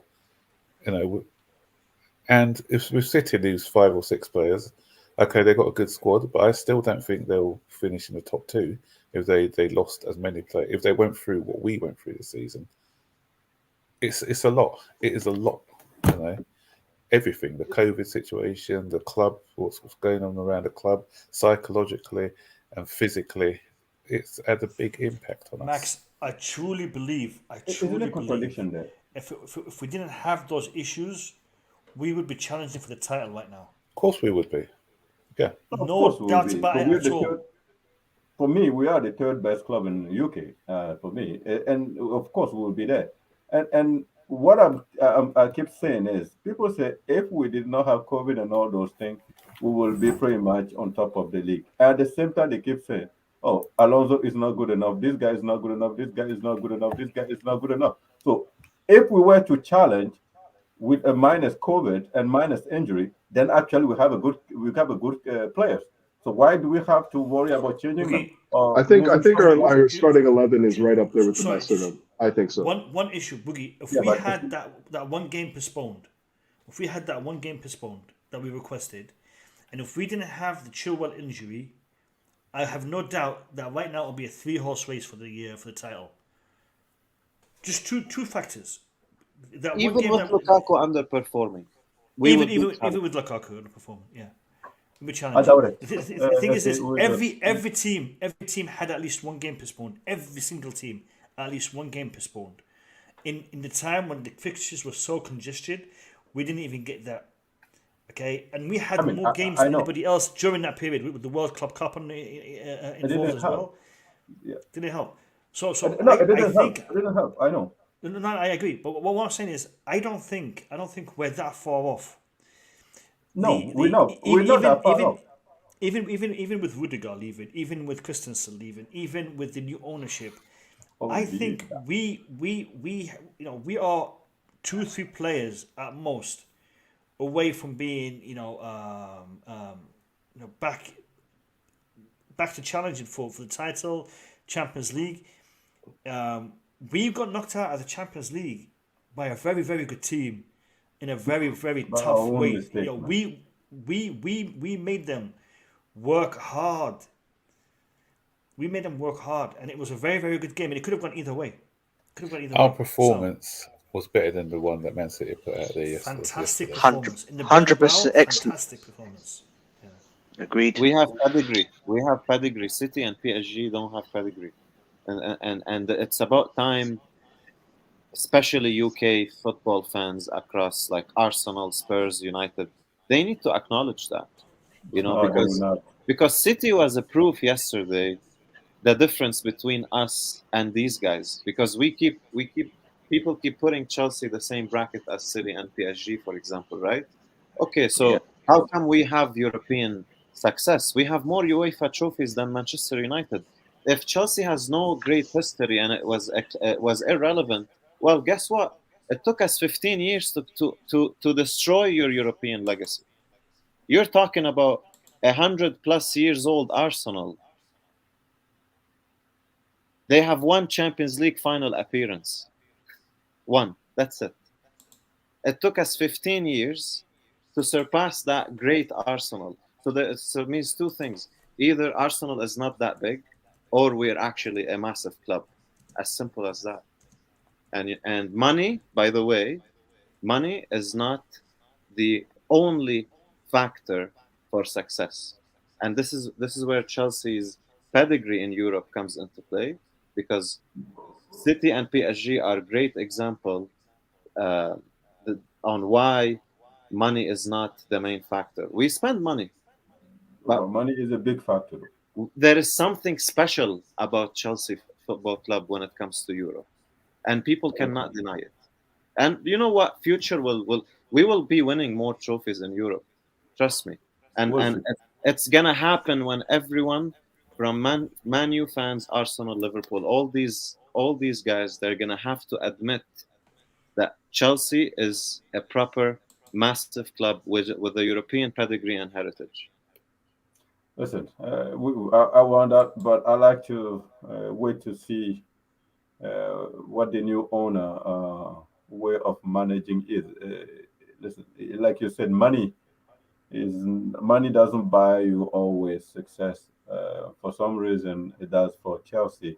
It is because of the way the club was run by whoever Roman and his board were ruthless with coaches, were ruthless with a lot of players, and with this new environment where being ruthless is judged as not being human or not being or the word disrespect is being thrown around the world being kind or I'm not sure. Roman is just one of the Okay, kind, and okay, I'm I'm gonna worried. interrupt you for 1 second. Lads, the stream has been on for 3 hours and nearly 20 minutes. So I want to wrap it up. But before I Yeah, wrap it up, exactly when I'm I'm talking. gonna. Yeah, No. Listen to me. Listen to me. Why do you jump the gun? Why do you jump the gun, man? yeah, keep I'm this. gonna Sorry. give each person a couple of minutes to give me their final remarks on anything we've discussed today. On topic, off topic, it's up to you. You can do that. But before I give my panelists, who's got air conditioner on in the background? Can you guys put yourselves on mute, please? Bobby, It's probably. not. It's not. It's not. It's not Bobby. It's not Bobby. I don't know. Might be Max. I don't know. Anyway, before I give my panelists a couple of minutes to give me their final thoughts, I want you guys in the chat to hit 200 likes because we're on 152, so we're 48 likes away. That would be a good, nice round number, 200 likes. So if you haven't hit the like button yet, go smash that button. Smash that like button. There's 91 of you Like or on the just stream right like now. just hit someone. No, no, Some just hit forget someone. this. Like, come on, I'm too tired for people to be disliking my stream at this point. 3 hours and they dislike it. If they dislike it after been watching it for 3 hours, and that's taking the piss. Oh, mate. So, big up to everyone, and make sure you hit the like button. I'm gonna give because I interrupted Boogeyman. I'll let Boogeyman give me his final remarks. I thought we want to Then go come to you, Max. last. No, No, does no, he? no, Does no, he? no, Max, don't push me. Don't push me to the end, man. Max is. Are you sure, Listen, Boogeyman? thanks for having me. Listen, hopefully, Max was saying tomorrow is Friday, also in the UK. And Oh, hold on. I'm going to interrupt you again. I'm sorry. Tomorrow we have to do the match preview. Match preview tomorrow. Listen, lads, in the chat. Tomorrow I'm going to do something different. Tomorrow, when I tweet about the stream, all right, in the comments, you can submit your lineup in the comments. All right, everybody can submit their lineups in the comments. But if you do submit your lineup, then when I put the link in the chat, you're gonna have to jump on and tell me why you think that is the lineup that will be playing against Wolves. Okay, and we will get people to vote on it. So you might end up getting robbed. You might end up getting robbed. And this is what I'm gonna do. I'm actually gonna give a prize away at the end of the season for the person who has the most wins. I think Boogeyman has got one. That's corruption. That. Max has got one. corruption. Declared has got one. Right. So yeah. And by the way, if your lineup does get picked by Tuchel, you get 3 points. So there's that. All right. So make sure you follow me on Twitter. That's m.kasim at the Blue Lounge. All right. Make sure you follow me on Twitter. Boogie, I'm sorry for interrupting you again. No problem. It's your time, man. Listen, thanks for having me first. And I think it was Max that was saying that there's a chance that the cell will be dusted tomorrow. let's just. I hope that's what is happening tomorrow, and then we can just stop talking about this. We can just waking up in the morning and jumping on the Twitter, trying to see what's the news and all those crap, and we finish with this and see how the season will end, and hopefully we finish the season strong and starting from Saturday. When it comes to the player that are leaving, my wish are always the same. I hope there is still a possibility for this new owner to keep Rudiger around because it is a fundamental for me, anyways. I may being a daydreamer, but I'll try all my best if I was those people to keep Rudiger at this club because he seemed to like the club. But when you have family, no future is clear, and you're trying to take steps to at least secure something while waiting. So hopefully he's still waiting for the bully, the consortium that are owning the club to make a gesture or to show him some sign or I don't know. But we need to keep Rudiger. When it comes to all those signing, the transfer in the next season or the next transfer season, I'm not worried that much too much if we can keep Rudiger. And we have a lot of young talents coming in, and it's just going to be uh, giving chance to those young talent to prove that they are good enough. And we'll see. Other than that, listen, Chuko, we're lucky to have him.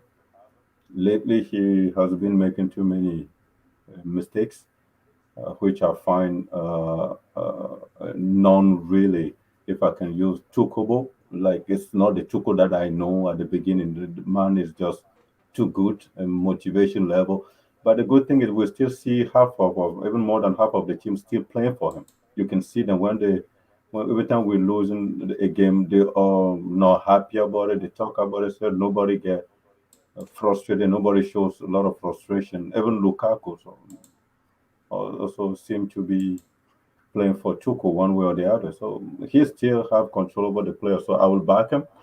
And the key for me now, and Rudiger has to stay. Let's just pray that these people manage to keep Rudiger and Tuchel we trust. So I'll see you tomorrow. Yeah. Definitely looking forward to it. Definitely looking forward to it. Boogeyman, thank you for coming on. No Much love, issue. much respect. Take it I'll easy, see you tomorrow. Boogeyman. Take it easy. Peace. Take care, Peace. bro. That was the Take longest care, bro. 2 minutes Peace to ever you. there, Boogie. Yeah, I I was don't gonna know how say, I that was was gonna 2 minutes. say, Hey, That was like 10. Buzz, does not get a new get 2 watch. minutes. Get a new I took watch. Get a new 1 minute watch. of match. Alright. Next That next Can, time can I next can time I next can time I we'll do a possibly go giveaway. We'll next? do a Because I giveaway really to gotta get a go. watch. A watch. Go on, coach. Oh, perfect. Okay.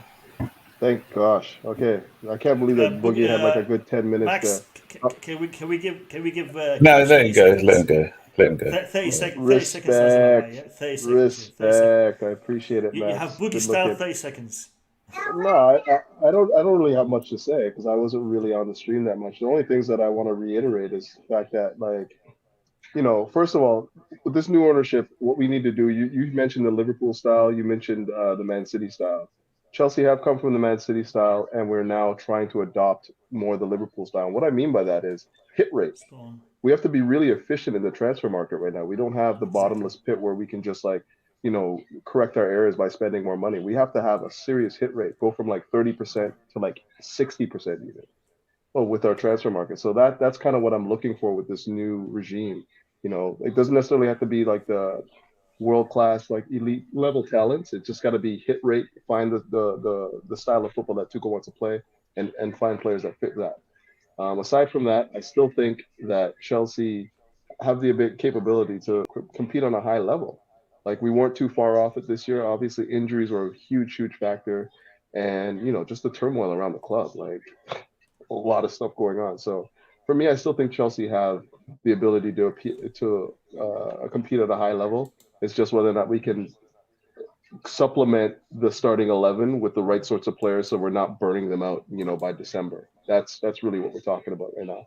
Aside from that, the only other thing that I want to say is like we keep looking to the transfer market to improve this team, and we ignore that we have, a trainers, we have like a coaching staff, we have like, just natural progression within the squad. Like we have to look to our coaching staff to improve the players that we have on the team as well. We need them to, have some impact on how these players reaching their, their optimal. So I'm looking to Tuchel. I'm looking to whoever's. I don't even know who the coaching staff is. They don't really speak about them very highly or very much really.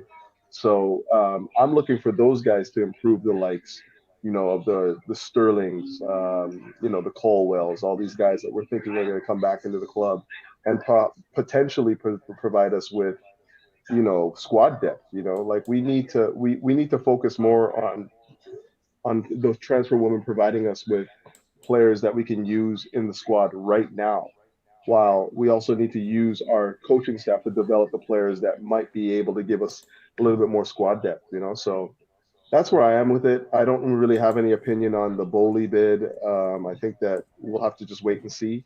I don't have any opinion on the Roman stuff. It came out in the news, and we know what he's all about. So that's where I stand there. And thanks again, Mo, for having me on this. Good to hear from all you guys, and I'm looking forward to hearing you guys again. Take care. See you tomorrow, brother. Take it easy, Dennis. Take care, mate. With your 3-5-2 formation. I don't know what's happening anymore, to be honest. But if there's anything about that shape, it's just it needs to be rotated. That's the only thing I gotta say. Let's start rotating the squad a bit, please. Anyway, peace, fellas. Big up, Cass. Nice Take one. care, brother. See you tomorrow. All right, Max, Right. take it away. I will be short and sweet because those two were quite long. New owners, hopefully tomorrow. New start with a club. So let's hope we get it right in the market. And, because we need to, as Cal said before, we need to buy it in a smarter way. It's not going to be this scattergun approach. It's going to be a more targeted approach. And Finkelstein, we read up about him. He's a data guy, as I mentioned earlier on the stream. Hopefully, he'll get that, that data analysis right, so we can choose the right profile of player. And we need to engage Thomas Tuchel in the selection process as well, so that he can get players, not players thrust upon him like your Lukaku's, who don't fit the style of play, but players who can play to the way he wants to play. So back the manager, just like Liverpool did with Klopp. Then I feel that we'll get the desired results and things. So I just think next season we can challenge. We've got to be positive about it, and I just feel that with the right sort of approach in the market, then we'll be there challenging with the best of them. That's what I've got to say. See, short and Cheers, sweet. Max. All right, thanks for having me, and I'll see you guys Thanks later. for coming on. Take care, care. brother. Good evening. Have a good night. You too. Cheers, Max. Bye-bye. Take care, brother. Bye-bye. All right, who wants to go next?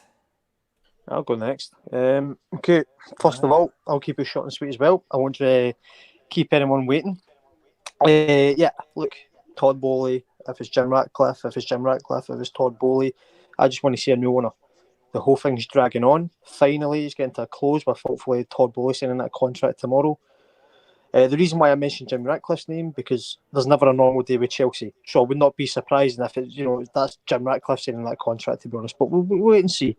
In the summer, back Tuchel, back the priorities defence. If Marcus Alonso does want to join Christensen at Barcelona, then get Cucurella. Let's look at options. Let's back Tuchel.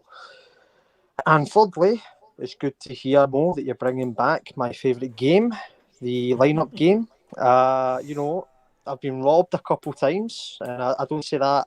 I don't say that with ease. It really pains me to say that I've been robbed by my mates.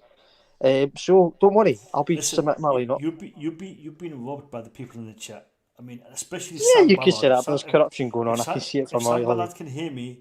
If Sam Ballard can hear me, I don't know if he's in the chat, but Sam Ballard always gives you low marks for some reason. I don't know why. Well, Sam Ballard has football knowledge, mate. So I can see corruption from a mile away. That's all I'm saying. But look, I'll be submitting my lineup tomorrow.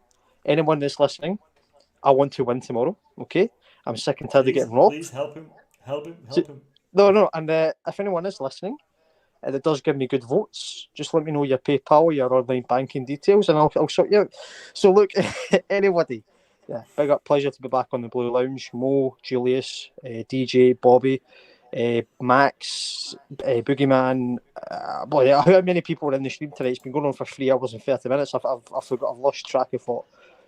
Watch out, Chris. Exactly, Jeff. Yeah, we'll see you tomorrow. Anyway, big up everybody. It's a pleasure. Big up to you, Chris. Take care, bro. Take care. Up the Chelsea. Up the Chelsea, Chris. See you tomorrow. Have a good night, brother. Have a good night. Right, take care. Take care. Who wants to go next? I have a feeling Bobby's asleep. Bobby? Yeah, I think he's asleep. I heard him snoring earlier. I put him on mute. I think he's asleep. I can go next. Alright, go on. Julius, tomorrow before you come on, yeah, get some wipes and wipe the camera, man, because he keeps smudging it every time you touch it. I know. I have a sticker on it, and every time I take it off, it has the thing stuck.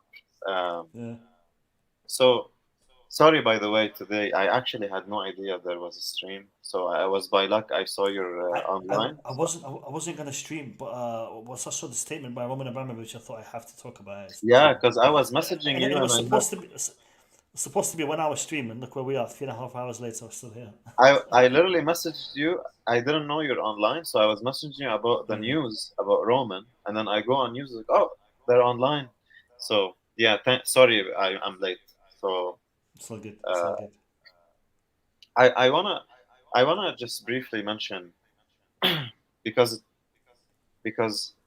it's, in my opinion, very important now to acknowledge after yesterday's game the importance of Chelsea in Europe and how what we've achieved is not a fluke, let's say. And just to go back to what Boogeyman said earlier, that he thinks that Chelsea have been achieving whatever they've done just because of the money. I disagree absolutely, and this is the reason I posted that link on your chat. I want people to go and educate themselves a little bit about the club's history, because Chelsea is a special club. Not many people know that we are the first English team to actually qualify for the European Cup back when 1955, and we were forced not to take part of it by the FA. Then United win the league the year after, and they qualify and they play in the European Cup, and they claim that they were the first British team to ever play in a European Cup. That should have been Chelsea, by the way. And you know what? That was a great squad at the time. Who knows? Maybe they would have won a European trophy. And guess what? At the time as well, English teams were the best in Europe. The level of the English league at the time was higher than a lot of other leagues in Europe. And maybe DJ Sav or Bobby can confirm what I'm saying. And if Chelsea played in that tournament, who knows? Maybe they would have won it. And all of a sudden, Chelsea have history right now, right? Because they won a Champions League back then. This is the thing. And the other thing is, you look at, for example, Liverpool, because everyone seems to have this love story with Liverpool. Oh my God, Liverpool, the most decorated club in Europe, all this stuff. In England, nowhere near to be the most decorated in Europe. They had what they're called, Little Woods family. Yeah, that's right. Yeah. Liverpool was second division in the 60s. They got these rich billionaires. You could say billionaire owner back then, the equivalency. Because if you had a couple million back in the days, back in the 60s, 70s, equivalency to be a billionaire today.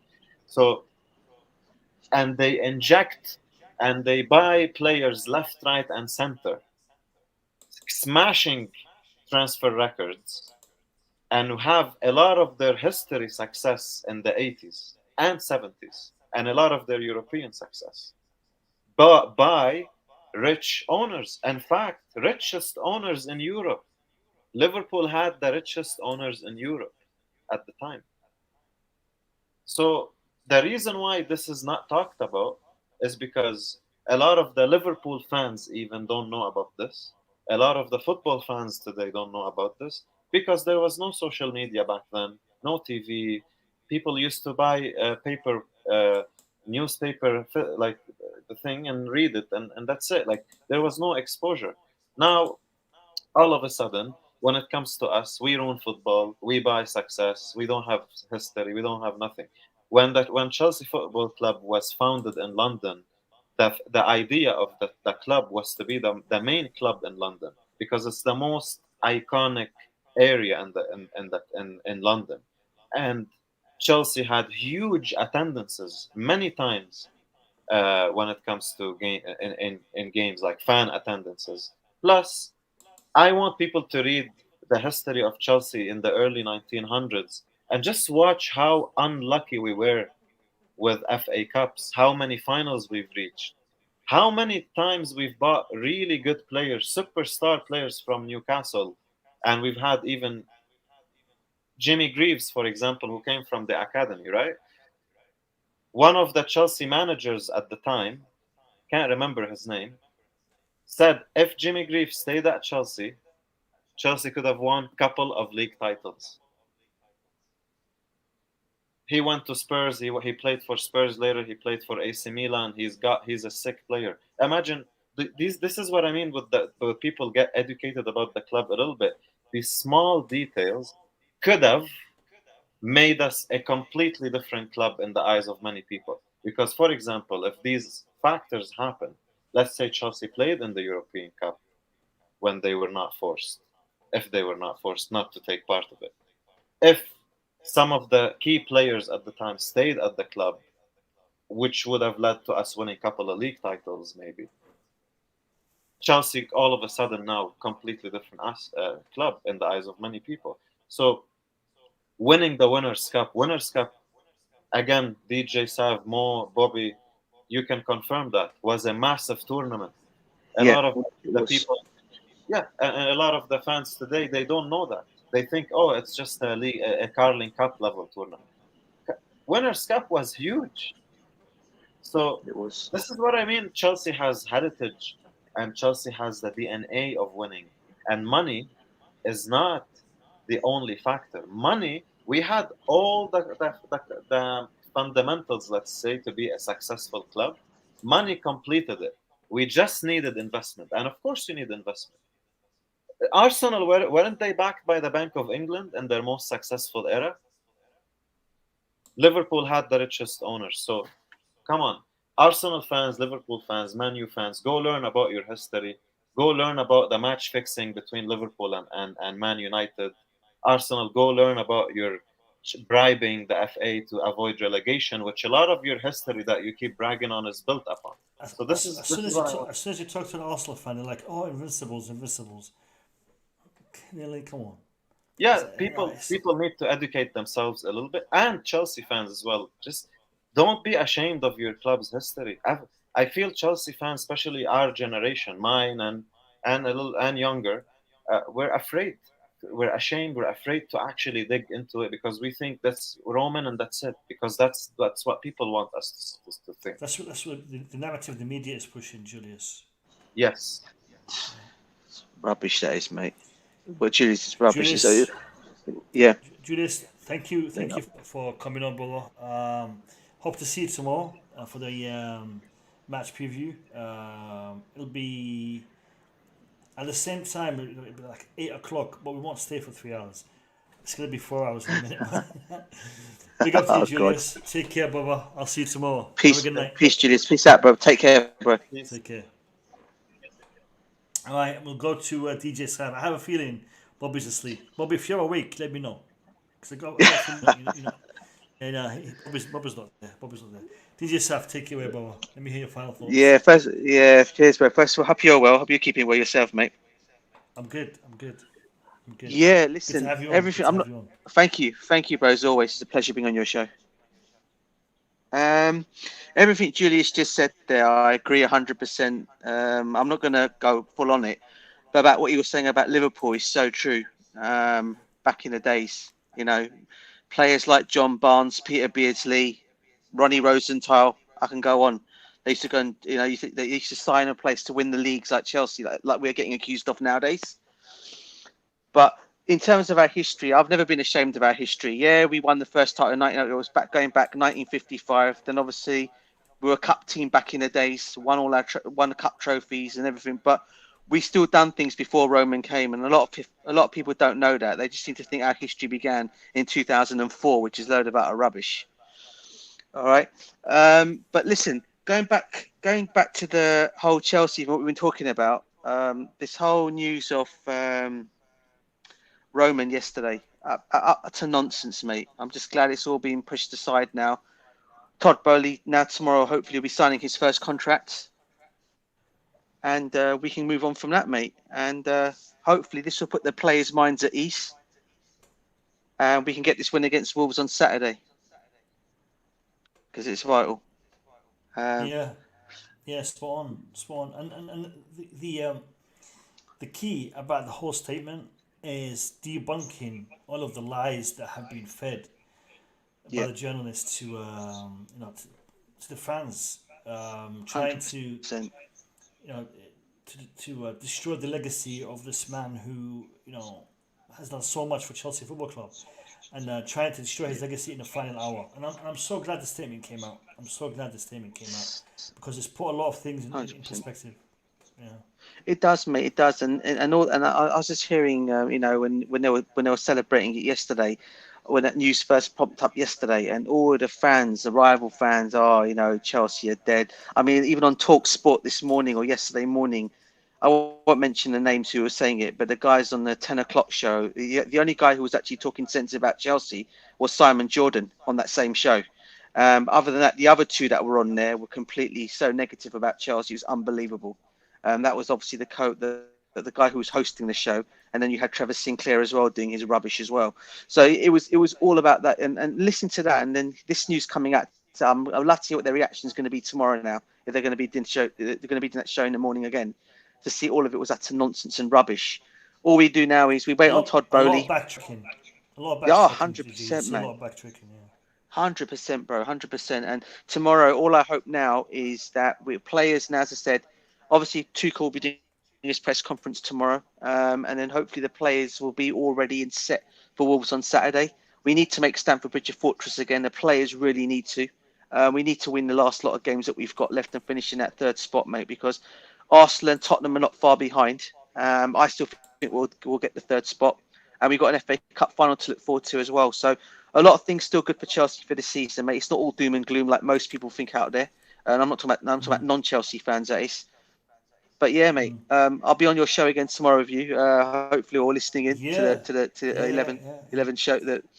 If you got time, post your predicted lineup on do. Twitter, and we'll discuss it tomorrow. And you never know, you might beat Chris if he's listening. You might beat him. Yeah, and it'll be another scandal for him. Another scandal, yeah. Anyway, mate, it's always a pleasure. Mate. Thank you, bro. You take care, yeah? Regards to you, mate. Peace out, everyone. Everyone in the chat, peace out, everyone. Take care. Cheers, DJ. Thank you, DJ. Wow, what a stream. 3 hours and 44 minutes. And I know a lot of you guys have been here for the duration. Statistics show me that a lot of you guys have been here for the duration. And for that, I can't thank you enough. Listen. Thank you all for your subscriptions. Thank you all for your likes, for your comments, for your interactions in the chat. I can't say big up to you guys enough. Although I know you've been here from the beginning, mate. Jeff too. ITM, you came in late, but you've been here. So guys, thank you all so much for your input. We will be back tomorrow evening for our match preview, and then we'll be back again for the post-match reaction in the evening, Saturday evening. Dexter, proper marathon, mate. Proper marathon. Well, it has been a good discussion. Yeah, I've enjoyed it. It's good to have a mature, intelligent, non-biased discussion. Non-biased to a certain degree. I know we had the unfortunate incident with one of the panelists, but that is something that's been brewing for a while. I kind of felt it coming. Hopefully we won't get an incident like that again. Guys, thank you all for being here. Thank you all for watching. And if you haven't hit the like button, make sure you do it on your way out. And I will see you tomorrow evening. Have a good night, people. Take care of yourselves. Peace.